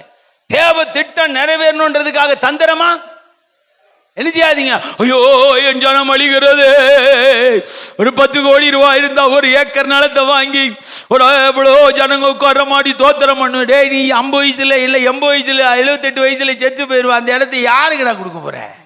யாரு அங்க வர போறா? அதனாலதான் ரிசார்ட்டா மாறுன்றார். கர்த்தருடைய தேவைக்காக சத்தியத்தை பேசுங்க. தந்திரமா ஊழியத்தின் தேவைகளுக்காக தந்திரமா எல்லாம் பேசாதீங்க. நான் தந்திரமா பேசினா பல கோடிக்கு சொந்தக்காரனா இருந்திருப்பேன். தந்திரமா பேச தெரியும், பிசினஸ் எனக்கு தெரியும். நானும் திருநெல்வேலிக்காரன் தானே, எனக்கு பிசினஸ் தெரியாது. நான் பிசினஸ்ல இருந்து வளர்ந்தவன் தான். ஆனா ஆண்டவர்கிட்ட வந்த உடனே ஆண்டவர் சொன்னாரு, நீ தந்திரவாதியா இருக்கக்கூடாது, வேத பொருட்டனா இருக்கக்கூடாது, உள்ளது என்று பிரசங்கி, உனக்கு நான் சோறு போடுவேன். இன்னைக்கு வரைக்கும் சோறு போடுறாரு. தந்திரமான அனுபவத்தை எல்லாம் சபையில் என்ன செய்யாதீங்க, பேசாதீங்க, வேண்டாம். சும்மா அழுவுறது, இந்த பிளியும் காட்டுறது, என்னமோ பக்கத்து வீட்டுக்காரன் அழிகிற மாதிரி, பக்கத்து தேசம் அழிகிற மாதிரி அழுது அழுது அழுது. மணிப்பூருக்கு போனீங்க, எத்தனை பேரை போனீங்க? கோடி கோடியா வச்சிருக்க மணிப்பூருக்கு போய் வீடு கட்டி கொடுக்க வேண்டியதானே. போனா செத்து போவன் தெரியும், போனா செத்து போக வேண்டியதான மணிப்பூருக்கு, நாகாலாந்துக்கு போக வேண்டியதான. சுனாமிக்கு வீடு கட்டி அது கட்டி கொடுங்க. மணிப்பூர்ல போய் இந்த இன கலவரம், ஜாதி கலவரம், சபை கிறிஸ்தவத்தை அழிக்கிறாங்க. நீங்க போய் அங்க போய் கொடி பிடிச்சு நாங்கள் தமிழ்நாட்டில இருந்து கர்த்தருடையவைகளை காப்பாற்ற வந்திருக்கிறோம் என்று நிக்க வேண்டியதானே. தந்திரம்லாம் வேண்டாங்க. தந்திரம் மந்திரம்லாம் உள்ளது சர்ச்சில் பிரசங்கம் பண்ணுங்க, தர்றதை சாப்பிடுங்க. ஒரு இட்லி சாப்பிட்டாலும் வயிறு நிறையும். தந்திரமா நீங்க சேர்த்து ஒரு நாளும் வயிறு நிறையாது. தந்திரமா சேர்த்து ஒரு நாளும் வயிறு நிறையாது. வேண்டாம். சின்ன சபை தான் வச்சிருக்கிறீங்க. சபையில வேதத்தை புரட்டிடாதீங்க. ஏன்னா வேத புரட்டு ஆவி வந்துகிட்டே இருக்கு, குப்பை வந்துகிட்டே இருக்கு. உங்க சர்ச்சை பூட்டி வைங்க. சர்ச்சை என்ன செஞ்சீங்க? பூட்டி வைங்க. ஆவிக்குரிய பூட்டி ஆற்றலாம் இருக்கு. சர்ச்சுக்குள்ள எல்லா பலிபீடத்தில் எல்லாரையும் உட்கார வைக்காதீங்க, எல்லாரையும் நிற்க வைக்காங்க, எல்லாரையும் பிரசங்கம் பண்ண விடாதீங்க. பலிபீடம் கெட்டு போயிடும். பலிபீடத்தை பத்தி ஒரு பிரசங்கம் கொடுத்திருக்கிறார், அடுத்த முறை பண்றேன். பலிபீடத்தை நாசம் பண்ணி இருக்கிறாங்கன்றார். 10,000 கொடுத்தா உடனே பலிபீடத்தில் பிரசங்கம் பண்ண விட்டுறது. இது என்ன பலிபீடம்? இது பரிசுத்த பலிபீடம், தேவன் நிற்கிற இடம். தேவன் நின்று பேசுற இடத்துல எவனையும் பேச விடுறது, எவன் காசு கொடுத்தாலும் வேணாயா. இந்த தந்திரம் மந்திரம்லாம் நமக்கு வேண்டாம். சிஎஸ்சி சபையில பலிபீடத்தில் ஏறிடுவீங்களா? ஆட்சியில் பலிபீடத்தில் ஏறிடுவீங்களா? லுத்திரன் சர்ச்சுக்கு போயிருந்த 2 நாள் பலிபீடத்தில் 1000 மாத்திரம் தான் நிற்கிறார். நம்மளை பேசுறதுக்கு ஒரு இங்க ஒரு பலிபீடம் வச்சு இங்க தான் நீங்க பேசணும். உங்க லிமிட் அதுதான். நாங்க அங்க நின்று எல்லாம் பேசுவோம், ராபோஜனம் கொடுப்போம், எல்லாம் பண்ணுவோம். இது எங்களுக்கு உரிய ஸ்தானம். பெந்தேகோஸ்தே பாஸ்டர்களுக்கு பலிபீடத்தின் ஸ்தானம் என்னன்னு தெரியுமா? உங்களுக்கு தெரியுமா? பலிபீடத்துக்குன்னு ஒரு ஸ்தானம் இருக்கு ஐயா. தந்திரமாய் பலிபீடத்தை நாசம் பண்ணுகிறவர்கள் உங்களுடைய சபைக்கு வருவார்கள், விடாதிருங்கள். உனக்கு இடம் வாங்கி தந்தவனா இருக்கலாம், வீடு கட்டி கொடுக்கிறவனா இருக்கலாம், தோட்டம் வாங்கி கொடுக்கிறவனா இருக்கலாம், உன்னை ரொம்ப விசாரிச்சு உனக்கு நல்ல உதவி செய்யறவனா இருந்தா கூட பலிபீடத்தில் ஏத்தனா தெய்வ இடத்துல பர்மிஷன்கள். இது எனக்காக ஈவாக தந்த பலிபீடம், இதுல இன்றைக்கு ஒருவரை ஏற்ற வேண்டும் என்று என் மனம் சொல்லுகிறது. தெய்வமே, நீர் விரும்புகிறீரா? நீங்க நினைக்கலாம் இந்த பலிபீடத்தில் நின்று எனக்கு ஒண்ணுமே கிடைக்கல, ஆனா ஆண்டவருக்கு லாபம் கிடைச்சிருக்கு. ஊசியா பலிபீடத்தில் போய் பலி செலுத்த போய் தானே கர்த்தர் அவனை குஷ்ரோகி ஆக்கினார். பலிபீடம் பலி செலுத்துவதற்கும் பலிபீடத்தில் நிற்கிறதுக்கு ஒரு தகுதி இருக்கிறது. எல்லாரையும் பலிபீடத்தில் ஏத்திடுறது ஏன்னா சின்ன சபையா இருந்தாலும் தீட்டு இல்லாம வச்சுங்க, தந்திரம் இல்லாத பலிபீடமா வைங்க. ஆமென். 3வது என்ன எழுதுறாரு பாருங்களேன், அந்த 10வது வசனத்துல 2 பேதுரு 2:10 என்ன எழுதுறார்? விசேஷமாக என்னதுங்க? அசுத்த இச்சையோட எதுக்கு ஏற்றபடி நடக்கிறாங்க? வேதத்துக்கு ஏற்றபடி நடக்க விரும்பல, அழைப்புக்கு ஏற்றபடி நடக்க விரும்பல. ஆனா எப்படி நடக்கிறாங்களாம்? மாமிசத்துக்கு ஏற்றபடி நடந்து கர்த்தத்துவத்தை அசட்டை பண்ணுகிறவர்களை கர்த்தர் அழிக்கிறதுக்கு ரெடியா இருக்கு. அழைப்பின்படி நடங்க, வசனத்தின்படி நடங்க. எதுக்கு நீங்க மாமிச இச்சையின்படி நடக்கிறீங்க? என் மாமிசம் விரும்பும், கோட்டு போட்டுக்க, சூட்டு போட்டுக்க, 50,000 ரூபாய்க்கு டீஷர்ட் வாங்கி போட்டுக்க, 20,000 ரூபாய்க்கு ஜட்டி வாங்கி போட்டுக்க. என் மனசு சொல்லும் அதெல்லாம் நான் செஞ்சா நான் கர்த்தத்துவத்தை அசட்டை பண்ணுகிறவன். மாமிச இச்சை சொல்ல இந்த பொண்டாட்டி சரிப்படாது, இவளை தள்ளிட்டு இன்னொருத்த கல்யாணம் பண்ணிக்கடா. மாமிச இச்சை. நல்ல மனுஷன் ஆகாசரு ராஜா, அந்த பொம்பளையும் நல்ல பொம்பளை வஸ்தி. கூட்டத்துக்கு நடுவில் ஒருத்தருக்கு சொந்தக்காரியா இருக்கிற நான் கூட்டத்துக்கு நடுவில் வந்து என் அழகை என்ன செய்ய முடியாது, காட்ட முடியாதுன்னு அவ ரொம்ப ஒழுக்கமான பொம்பளை. இந்த களவாணி பயில்வ திருட்டு பயில்வ இருக்கிறானுங்களே, உடனே கோபம் வந்துட்டு, ஐயா இன்னைக்காவது உங்க மனைவியை பார்த்து ரசிக்கலான்னு பார்த்தோம், முடியல, அந்த அம்மாவை தூக்கி போட்டுருங்க. அந்த அம்மாவை ராணியெல்லாம் கண்ட இடத்துல என்ன செய்ய முடியாது, பார்க்க முடியாது. இந்த பயல்களுக்கு ஆகாசர் பொண்டாட்டிய பார்க்க ஆசை. ஒரு வாய்ப்பு கிடைச்சி இன்னைக்கு பார்த்துடலாம், அது ஆடும் போது எப்படி இருக்கு, ஆடும் போது எப்படி இருக்கு பார்க்கலான்னு பார்த்தா, ஐயா ஆட கூப்பிடுங்க, அது வரமாட்டேன். அது ஒரு ஒழுக்கமான பொம்பளை. இந்த பயலுள் கோவம் வந்துட்டு, இன்னைக்காவது ராணியை பார்த்து ரசிக்கலான்னு பார்த்தா ஒன்றும் நடக்க மாட்டேங்க. அந்த அம்மாவை வெளியே தள்ளுங்க, நாங்க பார்த்துக்கிறோம். உம்மகிட்ட இருக்கிற வரைக்கும் தானே எங்களால் பார்க்க. அந்த புறத்துக்கு போனா அடிக்கடி பார்க்கலாமே. அந்த பயில பேச்ச கேட்டு இந்த முட்டாப்ப 127 தேசத்துக்கு ராஜா. அறிவு இருக்கா? இது தேவத்திட்டம் எஸ்தர் உள்ள வரணுன்றது இருந்தாலும் அந்த பயிலுக்கு அறிவு இல்லை, அவனும் சரின்னு வசியை தள்ளிட்டான். இந்த மாதிரிலாம் மாமிசை இச்ச ஆலோசனை கொடுப்பாங்க. நீங்க இப்படியே இருந்தா முன்னேற முடியாது பாஸ்டர், நீங்க இப்படியே இருந்தா முன்னேற. நீங்க கொஞ்சம் நவீனமா வாங்கலாம், மியூசிக்ல பாட்டுல நவீனமா வாங்க, பிரசங்கத்துல நவீனமா வாங்க பாஸ்டர். சபை வளர்ந்துகிட்டே இருக்கும். அதனாலதான் 2 எழுத்து சபை எங்கேயோ வளருது. 2 எழுத்து சபை எல்லாம் அழிவுக்கு எதுவா வளர்ந்துகிட்டு இருக்கு. ஏன்னா மாமிச இச்சையோட பிரசங்கம் பண்றான். கர்த்தர் உன்னை கார் வாங்கி தருவார், கர்த்தர் உன்னை வாளாக்காமல் தலையாக்குவார், கீழாக்காமல் மேலாக்குவார். தோத்துறான் தோத்துறான் தோத்துறான். அமெரிக்கால இருந்து ஒருத்தன் வந்து பிரசங்கம் பண்றான், பிரான்ஸ்ல இருந்து ஒருத்தன் பண்றான், ஜெர்மனில இருந்து ஒருத்தன் பண்றான். இப்படி கண்ட பயல்களும் வந்து பிரசங்கம் பண்ணி இப்ப இவன்களே கூட்டாளி ஆயிட்டானுங்க. தேவையில்லைங்க மாமிச இச்சையை தூண்டக்கூடிய பிரசங்கம். ஒரு சபையில் விசுவாசி இருந்தால் எங்கள் விசுவாசிக்கு என்ன தேவைன்னு தெரியணும். இந்த விசுவாசிக்கு ஒரு 30,000 மாதம் கிடைச்சா அவங்க நல்லா இருப்பாங்க. ஆண்டவர்கிட்ட சொல்லுங்கள், எங்கள் விசுவாசி 30,000 மாதம் கிடைக்கிற மாதிரி நீங்கள் வழிவகுத்து கொடுத்துருங்கப்பா. எங்கள் ஜனங்க நல்லா இருந்தால் நாங்கள் ரொம்ப சந்தோஷமாக ஊழியம் செய்வோம். இந்த ஜெபத்துக்கு உடனே என்ன கிடைக்கும்? இந்த ஜெபத்துக்கு உடனே என்ன கிடைக்கும்? நம்மால் அப்படி இல்லை. ஆண்டவரே எங்கள் விசுவாசியை டாக்டர் ஆயிரு. டாக்டர்னா என்னையா எவ்வளோ பிரச்சனை தெரியுமா? டாக்டர் நீட் எழுதி டாக்டர் ஆகுறது எவ்வளோ கஷ்டம். அதெல்லாம் உள்ள போய் தான் தெரியும். ரொம்ப கஷ்டமான காரியம். கர்த்தர் உருவாக்கி கொண்டு போனா விட்டுருங்க. ஒரு விசுவாசிக்கு என்ன கொடுக்கணுன்றதை நீங்களே டிசைட் பண்ணுங்க. எங்க விசுவாசியை நீங்க கவலை இல்லாம நடத்துங்கப்பா. நோய் வியாதி இல்லாம அவங்க தரித்திரரா இல்லாதபடி எங்க விசுவாசிகளை நடத்துங்க. எங்க விசுவாசிகளை நீங்க அப்படி நடத்தி தான் ஆகணும். அதுதான் எங்க விருப்பம். என் ஆடு வியாதியா இருந்தா நான் சும்மா இருக்க மாட்டேன். என் ஆடு பட்டினியா இருக்கிறத நான் விரும்ப மாட்டேன்.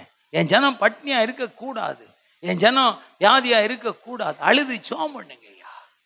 அதை விட்டுட்டு உன்னை அப்படி ஆக்கிடுவார், இப்படி ஆக்கிடுவார், எப்படி ஆக்கிடுவார். என்கிட்ட வந்து சொல்லுவான், பாஸ்டர் எங்க பையனை ஏர்நாட்டிக்கல் படிக்க வைக்கிறேன், படிக்காதல்ல அப்படிம்பேன். அவங்க சொல்லுவாங்க, நீங்க நல்ல வார்த்தையை சொல்லுவீங்கன்னு. ஏர்நாட்டிக்கல்ல படிக்கிறவங்களாம் எப்படி இருக்கிறான்னு எனக்கு தெரியும். ஏர்நாட்டிக்கல் படிச்சுட்டு ஏரோப்ளேன் ஓட்டுறவன் எல்லாம் எப்படி இருக்கிறான்னு எனக்கு தெரியும். பாச்சா எங்க பையன் கப்பல்ல வேலை செய்யறதுக்காக படிக்க போறான், படிக்காதல்ல அப்படிம்பேன். என்ன பாஸ்டர், கப்பல்ல வேலை செய்யறவன் எல்லாம் எப்படி இருக்கிறான், எப்படி வாழ்றான்னு எனக்கு நல்லா தெரியும். சில படிப்பை படிக்க விட மாட்டேன். என்னை பொறுத்தளவுக்கு HR படிப்பே நான் படிக்க விட மாட்டேன், என்கரேஜ் பண்ண மாட்டேன். சிலர் HR படிப்பு படிக்கிறான். HR படிப்பு படிச்சா உன் இருதயம் கடினம் ஆயிரும்டா. நியாயமானவனை நீ வெளியே தள்ள வேண்டியது வரும், நியாயமானவனுக்கு பனிஷ்மெண்ட் கொடுக்க வேண்டியது வரும், நியாயமானவனை நீ தூஷிக்க வேண்டிய அவசியம் வரும். HR போஸ்டிங் அவ்வளவு மோசமான வேலை. கம்பெனி ஒன்றும் செய்யாது. HR போஸ்டிங் அப்படிதான். அவன் காலையில வேலைக்கு வருவான், இவன் ரிசைன் லெட்டர், அவன்கிட்ட நீ வெளியே போன்னு லெட்டர் கொடுப்பான். அவன் சொல்லுவான், சார் எனக்கு மனைவி பிள்ளைங்க இருக்கு சார். எனக்கு தெரியாதுங்க, கம்பெனி உங்களை ரிஜெக்ட் பண்ணிட்டு நீங்க வெளியே போகலாம். இத கம்பெனி கொடுக்காது. யார் கொடுப்பா? HR கொடுப்பான். கம்பெனி சொல்லும் 110 பேருக்கு ப்ரமோஷன் கொடுக்கணும், 10 பேருக்கு ப்ரமோஷன், 100 பேர் ப்ரமோஷன் லிஸ்ட்ல இருந்து நீ வெளியே எடுத்துன்னு HR சொல்லுவான். நியாயமா வேலை செஞ்சு ஃபர்ஸ்ட் ரேங்க் வர்றவனுக்கு அவன் மார்க் போட மாட்டான். இவன் ப்ரமோஷன் லிஸ்ட்ல வரல வரல வரல வரலன்னு 110 பேர்ல 100 பேர் ரிஜெக்ட் பண்ணுவான். யாரு? கம்பெனி இல்ல, யாரு? HR வேலை செய்யறவன். நான் சொல்லுவேன், எந்த வேலைக்கு போகணும்னு நீ முடிவு பண்ணி வாழு. HR போஸ்டிங் படிக்காத, HR போஸ்டிங் வேலைக்கு போகாத. அது மாமிசத்தின் வேலை. கண்ணை மூடிட்டு செய்யணும். கடினமான இருதயத்தை உருவாக்கணும். எல்லா படிப்பையும் நான் படிக்க என்கரேஜ் பண்றது இல்லை. ஏன்னா மாமிசத்தின் இச்சைகள் ஒருவனை எங்கேயோ கொண்டு போய் விடுவதை பரிசுத்த ஊழியம் விரும்புறதில்லை, பரிசுத்த தேவன் விரும்புறதில்லை, பரிசுத்த வேதாகமம் விரும்புறதில்லை. விஷயம் சொல்றேன், மாமிசத்தின் ஆசைகள் நிறைய இருக்குங்க. எக்கச்சக்கமான மாமிசத்தின் ஆசைகள் இருக்கு. அதுக்காகவே நீங்க கர்த்தத்துவத்தை அசட்டை பண்ணணும்ன்ற அவசியம் இல்லை. விதவிதமா ட்ரெஸ் உடுத்தணும்னு ஆசை யாருக்கு இல்லை? விதவிதமா சாப்பிடணும்னு ஆசை யாருக்கு? விதவிதமா பெண்களோடு சந்தோஷமா உட்காந்து கமிட்டி மீட்டிங் மாதிரி நேரத்தை கழிக்கணும்னு ஆசை யாருக்கு இல்ல? உலகத்துல எல்லாருக்கும் ஆசை இருக்கு. ஆனா தெய்வத்துக்குள்ள வந்த பிறகு மாமிசத்தின் இச்சைகளை நீ சிலுவையிலே அறைய வேண்டும் என்று கலாச்சாரத்துல பவுல் எழுதுறார். எனக்கு என்ன ஆசை இல்லாதவனா? எனக்கு மாமிசம் இல்லை, எனக்கு ஆசையெல்லாம், என் ஆசையெல்லாம் சொன்ன வேற மாதிரி இருக்கும். என் ஆசைலாம் முரட்டுத்தனமான ஆசை. ஆண்டவர் உப்புத்தாள் போட்டு தேய்ச்சார். இந்த ஆசையெல்லாம் உன் மாமிசத்துல இருந்தா நீ எனக்கு உபயோகப்பட மாட்டேன்னு நம்பர் மாத்தி மாத்தி உப்புத்தாள் வாங்கி தேய்ப்பார். தேய்ச்சி இப்ப மாமிசத்துல ஆசையே கிடையாது. கோத்திரம் பிரசங்கம் பண்ணமா, படுத்தமா, தூங்கணுமா, கத்தர கொஞ்ச நேரம் அவர்கிட்ட பேசணுமா, அவர் கூட்டா பரலோகத்து போறோமா, போதும் அப்படின்ற மாதிரி வந்துட்ட. மாமிச ஆசையே இல்லை. இன்னைக்கு செல்லருக்கு 50 வயசுக்கு மேலதான் மாமிச ஆசையே தலைவெறிச்சு ஆடுது. வேணாயா, நீ அப்படி கத்து அசட்டை பண்ண வேண்டிய அவசியம். இதுக்கெல்லாம் காரணம் பொருள். மாமிச ஆசை தான் பொருள் ஆசையை கொண்டு வருது. தேவை இல்லைன்னு சொல்லலை. வீடு தேவை, கார் தேவை, வண்டி தேவை, வீட்டில் உட்கார பொருள் தேவை. இப்பெல்லாம் கொஞ்சம் ஏசி தேவைப்படுது. இதுக்கு மேல நமக்கு வேற என்ன? வேற ஒண்ணு வேண்டாங்க. கொஞ்சம் பிள்ளைங்க கல்யாணம் பண்ணி கொடுக்குற வரைக்கும் கொஞ்சம் பணம் பொருள் தேவை. கல்யாணம் பண்ணி கொடுத்துட்டு அது வேற. என்னுடைய சம்பந்தார் இருக்கிறார், என்னுடைய மகனுடைய மாமனார் சச்சாபுகாடு விசுவாசி, பத்ரோஸ். நிறைய விசுவாசி, நிறைய வருமானம், நிறைய இன்கம் இருக்கும். பிள்ளைங்கள்லாம் 4 பிள்ளை கல்யாணம் பண்ணி கொடுத்துட்டாரு. எல்லாம் வேலையும் முடிஞ்சுதுங்க. சர்ச்சில் கமிட்டி போட்டார்.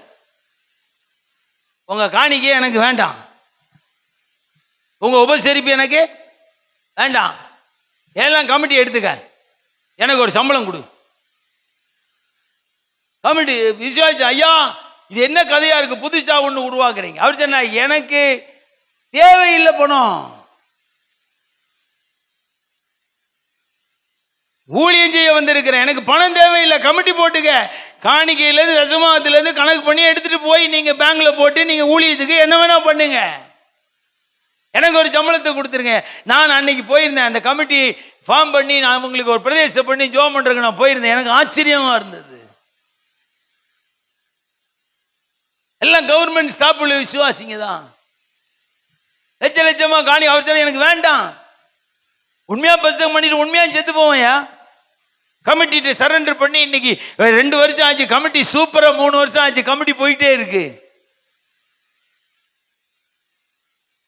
மாமிசத்தின் ஆசைகள் எல்லாம் கொஞ்சம் அழிக்க பிரயாசப்படுங்க. சாகிற வரைக்கும் நீங்க பொருளாசையோடு மாமிச இச்சையோடு பிரசங்கம் பண்றது தெரியும். நீங்க 1 மணி நேரம் பிரசங்கம் பண்ணீங்கன்னாலும் உங்களுடைய ஹிஸ்டரியை நான் சொல்லிடுவேன். நான் அழுதம் பாச்சார், கத்தர் பேசினதை பத்தி ஒரு பிரசங்கம் கொடுத்தாரு. எது நான் பேசினது, நீ பிரசங்கம் பண்ணல அப்படின்னாரு. வர்ற நாட்கள்ல பண்றேன். கத்தர் நான் பேசினதுன்னா என்னன்னு ஊழியக்காரங்களுக்கு சொல்லு. நான் பேசினேன் எல்லாம் சொல்லிட்டு இருக்கான். நான் பேசுறதுன்னா என்ன, வசனத்தோடு நீ பேசி அவங்களுக்கு சொல்லுன்னார். மாமிச ஆச்ச கத்தர் சொன்னார் எல்லாம் வாங்க சொல்லுவார். வேணாங்க, சபை கட்டிங்களா, ஆத்மா வந்துட்டா, ஆத்மாக்களை பரலோகத்துக்கு ஆயத்தப்படுத்துறீங்களா, இப்போ உங்களால் முடிஞ்ச வரைக்கும் பல இடத்துக்கு ஊழியத்துக்கு போறீங்களா, வர்றீங்களா, படுக்கிறீங்களா, எழும்புறீங்களா, ஆத்மா ஆதாயம் பண்றீங்களா, சந்தோஷத்தோடு தேவனை துதிக்கிறீங்களா, பாரத்தோடு வாழ்றீங்களா, போதும். இதுக்கு மேல நம்ம என்ன பண்ண முடியுங்க? ஆமென், ஆமென். தேசராஜ் பார்த்து ரொம்ப பிரயாசப்பட்டார். இடம் வாங்கணும், சர்ச்சை கட்டணும்னு. இப்போ இடம் வாங்கியாச்சு, சர்ச்சை கட்டியாச்சு. யார் வேணாலும் உள்ள வந்து ஊழியம் செய்யுங்கன்னு சொல்றாரு. இதுக்கு மேல அவருக்கு என்ன வேணும்? வேண்டாம். அந்த முடிவுக்கு அவரும் வந்துட்டார். அச்சா, உங்க கூட இருந்து நானும் அப்படியே மாறிவிட்டேன். என்னங்க வேணும் இதுக்கு மேல? அந்த பக்கத்து கிரவுண்டையும் வாங்கிடணும். இது ஐயோ, நான் நிறைய சர்ச்சு பார்க்கிறேன், இருக்கிறதே 40 விசுவாசி, 400 விசுவாசிக்கு இடம் வாங்கி வச்சிருக்கான். கேட்டா எழுப்புதல் வருதான். என்னது இருக்கிறது எத்தனை விசுவாசி? 400 விசுவாசி, 4000 விசுவாசிக்கு ஏக்கரா வாங்கி வச்சிருக்கான். எதுக்கு பாஸ்டர்? அது எழுப்புதல் வரும் பாஸ்டர். அது முதல்ல இதை நிரப்புங்க பாஸ்டர். முதல்ல இதை நிரப்புங்க. எக்ஸ்டெண்ட் பீரியட் அவர் பார்த்துக்குவார். ஏசி 54:2-3 படி வலதுபுறம் இடதுபுறம் விரிஞ்சி பெருக அவர் பார்த்துக்குவார். மாமிசத்துல பல தரிசனம் வரும், பல ஆசை வரும், பல இச்சை வரும், பல தெய்வீக வாசனையே எதுல இருந்து வரும்? மாமிசத்திலிருந்து பல ஊழியர்களுடைய மாமிசத்திலிருந்து பக்திக்குரிய வாசனை வரும். அதுக்கெல்லாம் செவி கொடுத்துறாது. அதுக்கெல்லாம் வேத வசனத்திலிருந்து வாசனை வருதா, உடனே கீழ்ப்படிங்க, கத்து சொன்னதை செய்யுங்க, ஆண்டவர் மகிமைப்படுவார். அல்லேலூயா. 2:15 வாசிங்களா. அதுல என்ன எழுதுறார்? 2 பேதுரு 2:15 என்ன எழுதுறார்?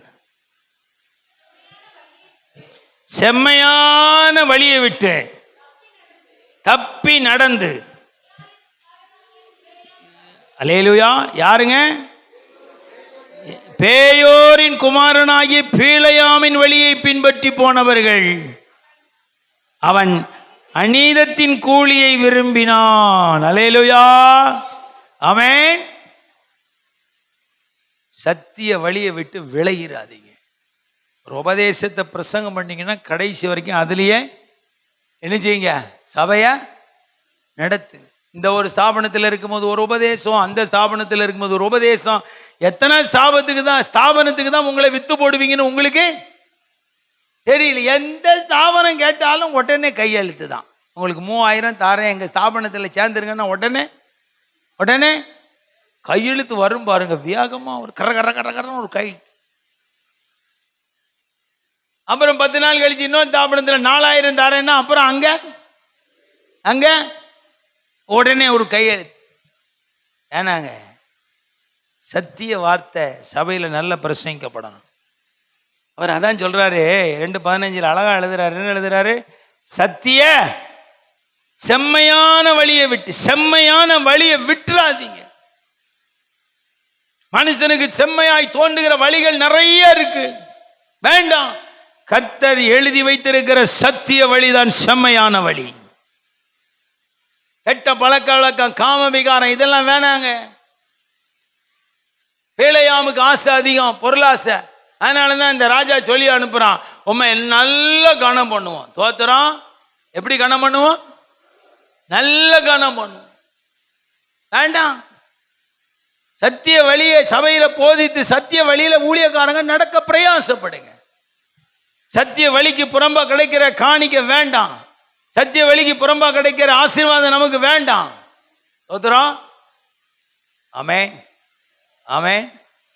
வேண்டாங்க. செம்மையான வழியை உண்டு, அதுதான் சத்திய வழி. நீங்க இப்படிலாம் வாழலைன்னா எது தூசிக்கப்படும்? சத்திய மார்க்கம் தூசிக்கப்படும். வேதத்தை புரட்டுகிறவனால் சத்திய மார்க்கம் தூசிக்கப்படுகிறது. தந்திரமாய் நடக்கிறவனால் சத்திய மார்க்கம் தூசிக்கப்படுகிறது. மாமிசை இச்சையினால் சத்திய மார்க்கம் தூசிக்கப்படுகிறது. டிவிக்கு டிவி ஐயோ பேசுறான் பாருங்க, என்னத்துக்குங்க?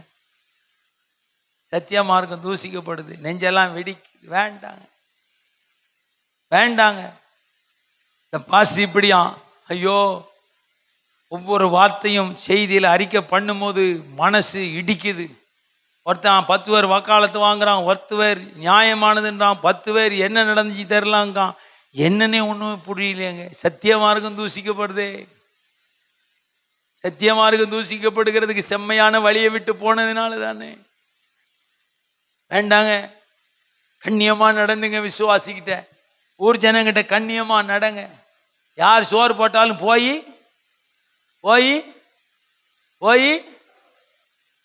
இந்த பாவி பயலுக்கு அறிவு இருக்கா?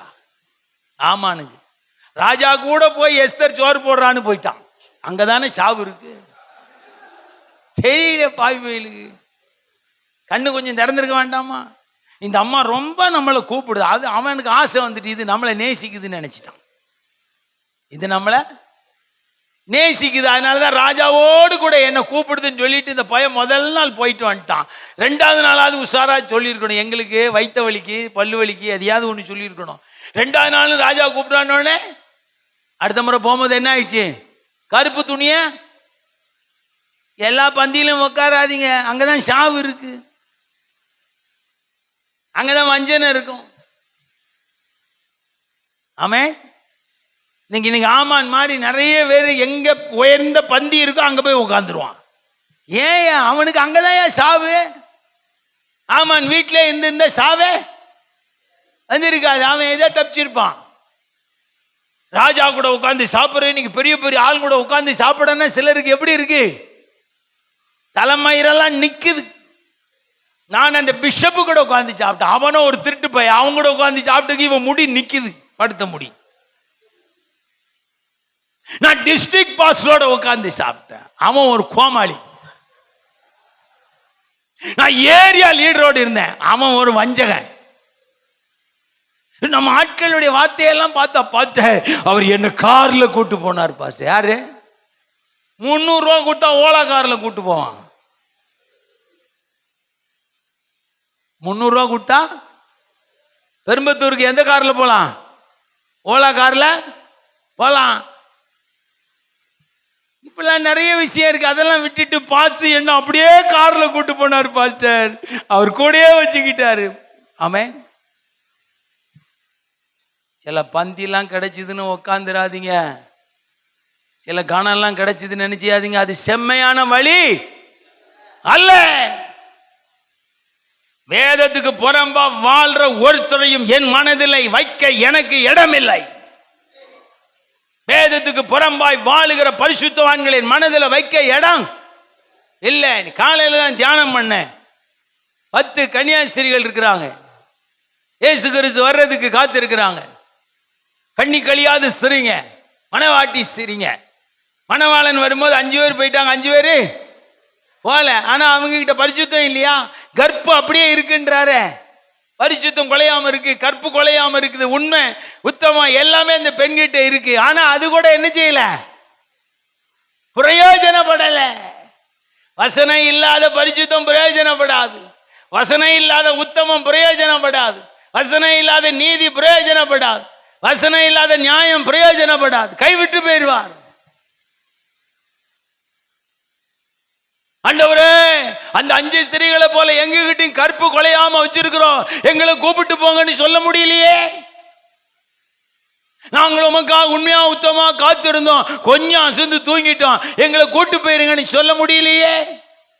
உங்க பரிசுத்தம் உபயோகப்படணும், உங்க உத்தமம் உபயோகப்படணும், உங்களுடைய உண்மை உபயோகப்படுற மாதிரி வாழுங்க. அதுதான் செம்மையான வழி. தோத்திரம். ஆமென். உங்களால சத்திய மார்க்கம் என்ன செய்யப்படக்கூடாது? தூசிக்கப்பட. கோபமே வந்தாலும் வீட்டுக்குள்ளேயே சண்டையை போட்டுட்டு நீங்க வீட்டுக்குள்ளேயே சரியாயிருங்க. விசுவாசிக்கு சண்டை, ஊழியக்காரங்க சண்டை போட்ட விசுவாசிகளுக்கு, அம்மா அப்பாவுக்கு, மாமியார் மாமனாருக்கு, வேற யாருக்கும் நீங்க 2 பேரும் சண்டை போட மாட்டீங்கன்னு சொல்ல மாட்டேன். சண்டை வரும் வீட்டுக்குள்ளே சிலருக்கு. சண்டையை போடுங்க, தோத்திரம். ஒரு நாள் கட்டில் அந்த பக்கம் இந்த பக்கம் திரும்பி படுக்கவே கூடாதுன்னு பைபிள் சொல்லுது. சூரியன் உடனே திரும்பி படுத்துருங்க. 2 பேரும் முகம் பார்த்து படுக்கணுமா? அப்படிதான் பைபிள் சொல்றது, நான் பரிசைங்கிறேன். ஆமென். சண்டை போடுங்க, சண்டை வராம இருக்காது. எங்க அம்மா பெருசு, எங்க அப்பா பெருசு, இது இந்த தமிழ்நாடு புத்தி அப்படிதான், சண்டை வரும். எங்க வீடு எப்படி தெரியுமா? ஐயோ, நான் எப்படி வளர்ந்தேன்னு தெரியுமா? சரி, வரும், சண்டை போடுங்க விடுங்க, சமையல் கூட பண்ணாதீங்க, ஹோட்டலில் கூட வாங்கி சாப்பிடுங்க, நைட்டு 2 பேரும் ஒன்றா படுத்துங்க, வேலை முடிஞ்சிருங்க. சண்டையை போட்டுக்கிட்டு பிரச்சனையை பண்ணிக்கிட்டு அது அடுத்த நாள் வெட்டி பேசுவாங்க. மனைவி வெட்டி பேசுனா புருஷனுக்கு கோவம் வரும். அப்புறம் புருஷன் எப்படி பேசுவாரு? ஜன்னி வந்த மாதிரி வெட்டி பேசுவாங்க. கோவம் வந்து அப்படிதான். அந்த சண்டை அன்னைக்கே முடிஞ்சிச்சுன்னா வெட்டி பேசவே மாட்டாங்க. இந்த சண்டை இந்த அப்படியே ஒரு நைட்டை தாண்டி அந்த சண்டை அப்படியே எக்ஸ்டன் ஆச்சுன்னு சொல்லுங்களேன். காலையில் அவர் காப்பி கேட்டான், இந்த அம்மா அப்படி வெட்டிட்டு போவாங்க. ஏன்னா இவருக்கு என்னது, ஜன்னி வந்துருச்சு இந்த அம்மாவுக்கு. ஆமாம், இவருக்கு காப்பி வேற யோக்கியத்துக்கு கேட்கணும். இவர் யோக்கியனுக்கு காப்பி வேற தேவை அப்படின்னு அந்த அம்மா வெட்டி பேசுவாங்க. இவருக்கு அப்பளம் வெட்டிவார். ஓடி காப்பி தானே தரமாட்டேன், யார் கொடுத்தாலும் வாங்கி குடிக்கிறேன் பாரு.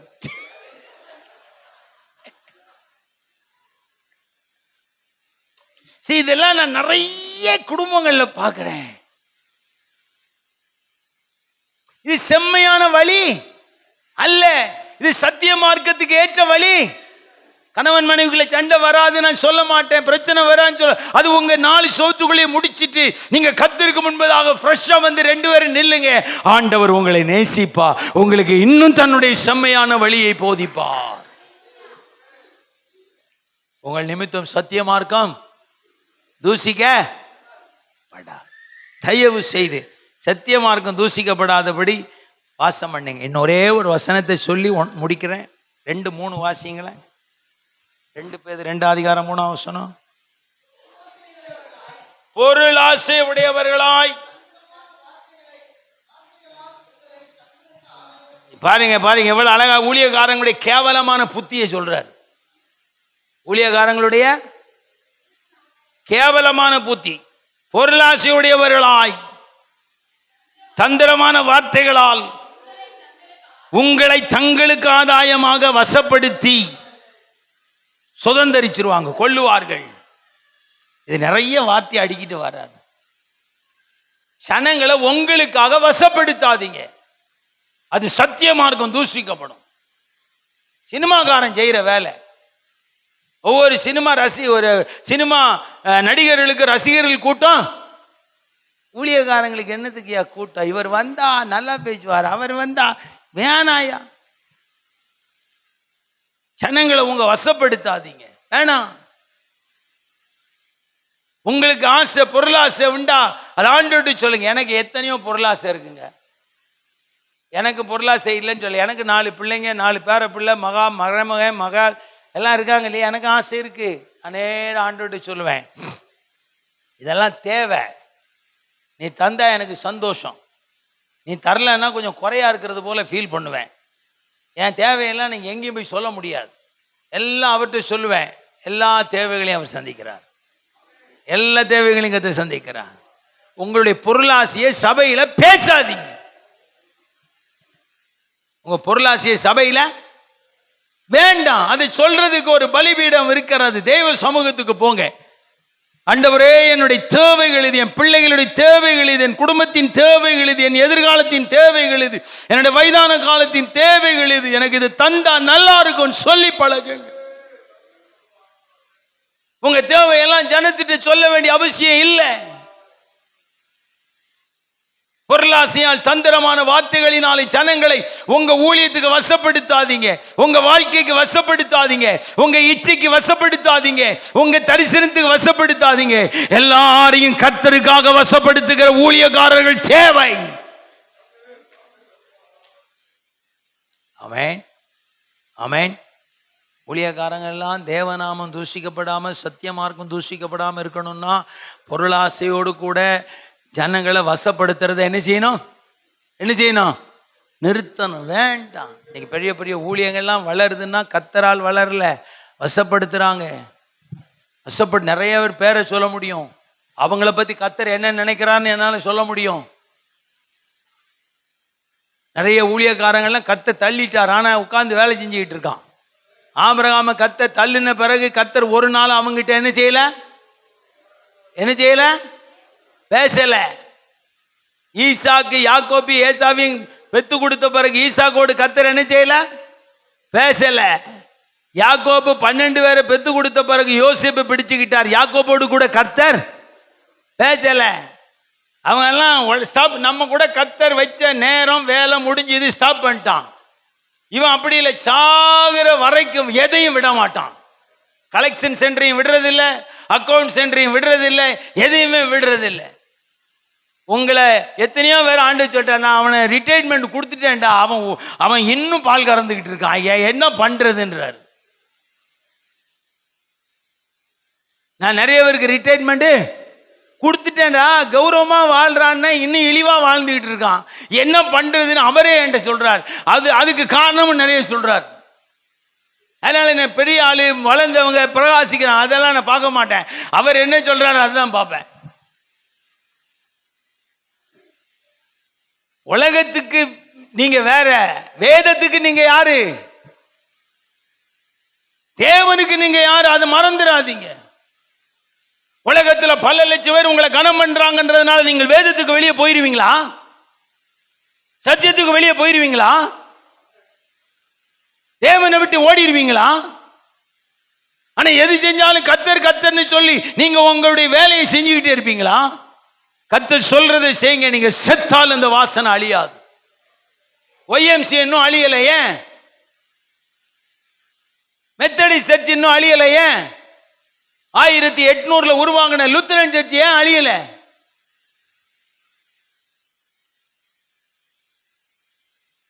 தோத்திரம். நிறைய ஊழியம் அழிஞ்சு போயிட்டு, அதெல்லாம் நான் சொல்லலாம். சாம் சுந்தரம் ஊழியம் இல்லையே. சுந்தரம் பாஸ் உருவாக்கி சாம் சுந்தரம் வச்சிருந்த ஊழியம் இல்லை. இப்ப காலைப்பு ஊழியம் புதுசா வந்துட்டு. சாராள் நவராஜ் அம்மா பிரகாசிச்ச அந்த அம்மா ஸ்தாபிச்ச ஊழியம் இப்ப இல்ல. ஏன்?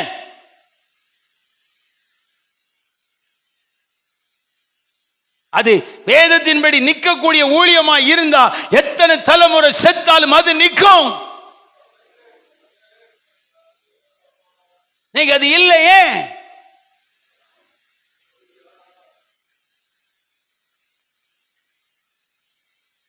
ராமேஸ்வரத்தில் பாஸ்டர் நல்ல ரத்தம் கொடுத்து ப்ரொஜெக்ட் வாங்கி படம் போட்டு ஆத்மாதாயம் பண்ணி ஊழியம் செஞ்சு வர அந்த ஊழியம் இன்னைக்கு இல்ல, தேஞ்சு கட்டெரும்பாயிடுச்சு.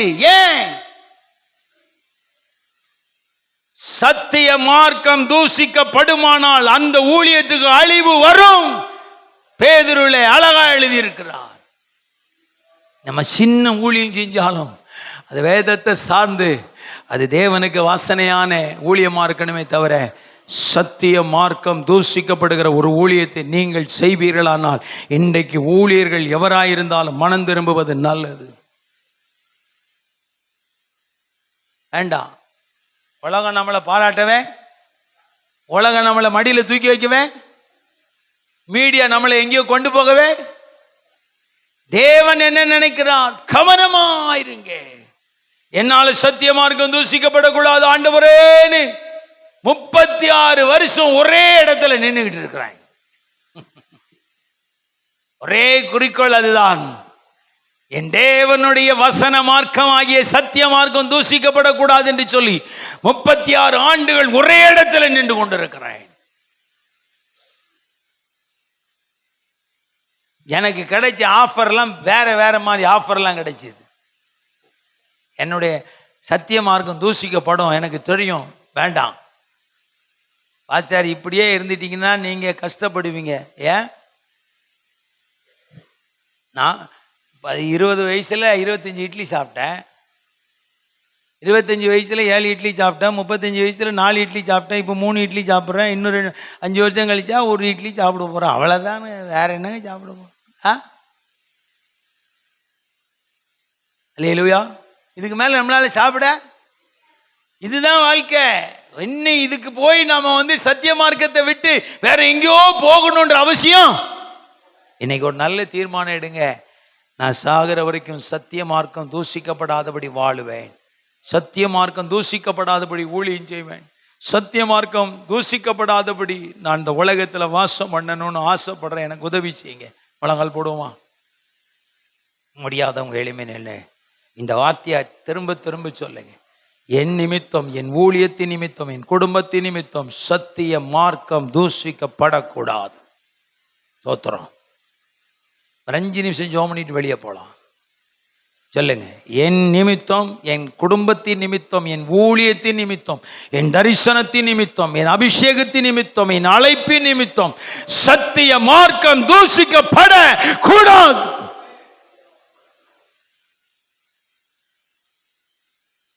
தேசத்தின் லாபம் முக்கியம் அல்ல, தேவனுடைய லாபம் முக்கியம். ஜனத்தின் லாபம் முக்கியம் அல்ல, தேவனுடைய லாபம் முக்கியம். கொள்கையின் லாபம் முக்கியம் அல்ல, தேவனுடைய லாபம் முக்கியம். சபையின் லாபம் முக்கியம் அல்ல, தேவனுடைய லாபம் முக்கியம்.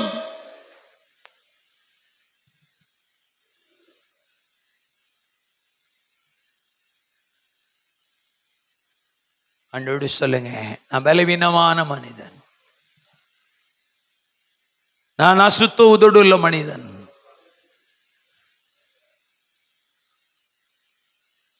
அசுத்த உதடுள்ள ஜனங்களுக்கு நடுவில் நான் வாசம் பண்ணுகிறேன். நான் வேதத்தை புரட்டி வாழ விரும்பவில்லை.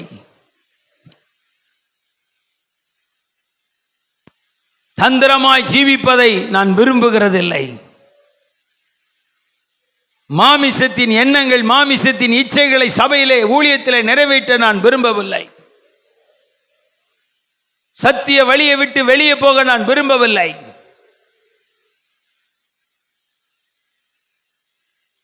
ஜனங்களை தேவன் பக்கமாய் திருப்புறதை விட்டுட்டு என் பக்கமாய் வசப்படுத்துகிறதை நான் விரும்புறதில்லை. என் நிமித்தம் சத்திய மார்க்கம் தூஷிக்கப்படுகிறதுக்கு ஏதுவாய் இனி நான் வாழ மாட்டேன் என்று ஆண்டவரிடத்தில் நீங்கள் வாக்கு கொடுங்கள். உங்க தேவைகளை கர்த்தர் சந்திப்பார். உங்களுடைய குடும்பங்களை கர்த்தர் பொறுப்பெடுப்பார். உங்களுடைய பிள்ளைகளை கர்த்தர் ஆசீர்வதிப்பார். உங்களுடைய எதிர்காலத்தை கர்த்தர் மகிமையாய் நடத்துவார். உங்கள் அழைப்பு நிறைவேறும். உங்களுடைய தெரிந்து கொள்ளுதல் நிறைவேறும். நீங்க எவ்வளவு ஊழியத்துக்கு பணம் செலவழிக்கணும்னு கேட்க வேண்டிய அவசியம் இல்லை. என் தேவனாகிய கர்த்தர் அது உங்களுக்கு கொண்டு வந்து தருகிறதுக்கு வழிவாசல்களை திறக்க அவர் நல்லவராயிருக்கிறார்.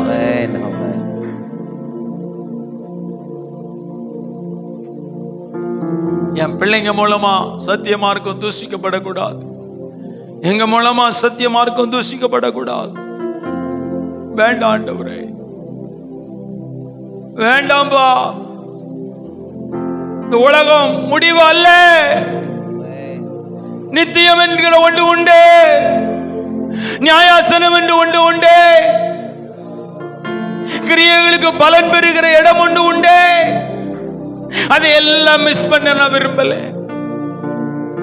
நான் பரலோகம் வரணும், நியாயாசனம் வரணும், பிரயாசத்துக்கு பலனை உங்ககிட்ட வாங்கணும். இந்த பூமி எனக்கு சொந்தம் அல்ல. கொடுத்த ஊழியத்தை வேத வசனத்தின் அடிப்படையில் செய்து நித்தியத்துக்கு வர விரும்புகிறேன். என் நிமித்தம் சத்திய மார்க்கம் தூஷிக்கப்படக்கூடாது ஆண்டவரே. கர்த்தர் நம்மோடு பேசியிருந்தா 2 கரங்களை வைத்து கர்த்தரை தோத்திரம் பண்ணுங்க. நல்ல 2 கரங்களை வைத்து கர்த்தரை தோத்திரம் பண்ணு. எங்க மூலம் நாங்க வாழ்ற வாழ்க்கை, என் குடும்பம், என் தனிப்பட்ட ஜீவிதம், என் சபை, என் ஊழியம் எதிலையும் உம்முடைய சத்திய மார்க்கம் தூஷிக்கப்படாதபடி நான் புத்தி உள்ளவனாய் கவனமாயிருப்பேன். எனக்கு உதவி செய்யும் ஆண்டவரே. அன்புள்ள பிதாவே, இந்த நாட்களிலே சத்திய மார்க்கம் தூஷிக்கப்படுகிறது. எங்களுக்கு வேதனையாயிருக்கு. அதற்கு பெந்தேகோஸ்தே சபையிலிருந்து எழும்புகிற ஊழியங்களும் ஊழியர்களும் காரணமாயிருக்கிறார்கள். அவமானமாயிருக்கிறது, அசிங்கமாயிருக்கிறது.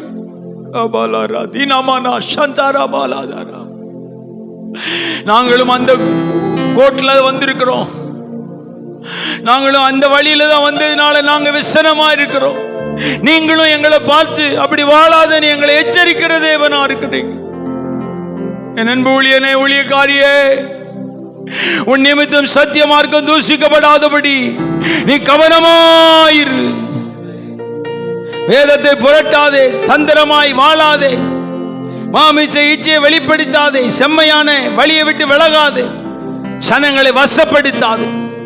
இந்த 5 செய்கிற எவராய் இருந்தாலும் அவர்கள் சத்திய மார்க்கத்தை தூஷிக்கிறவர்கள்.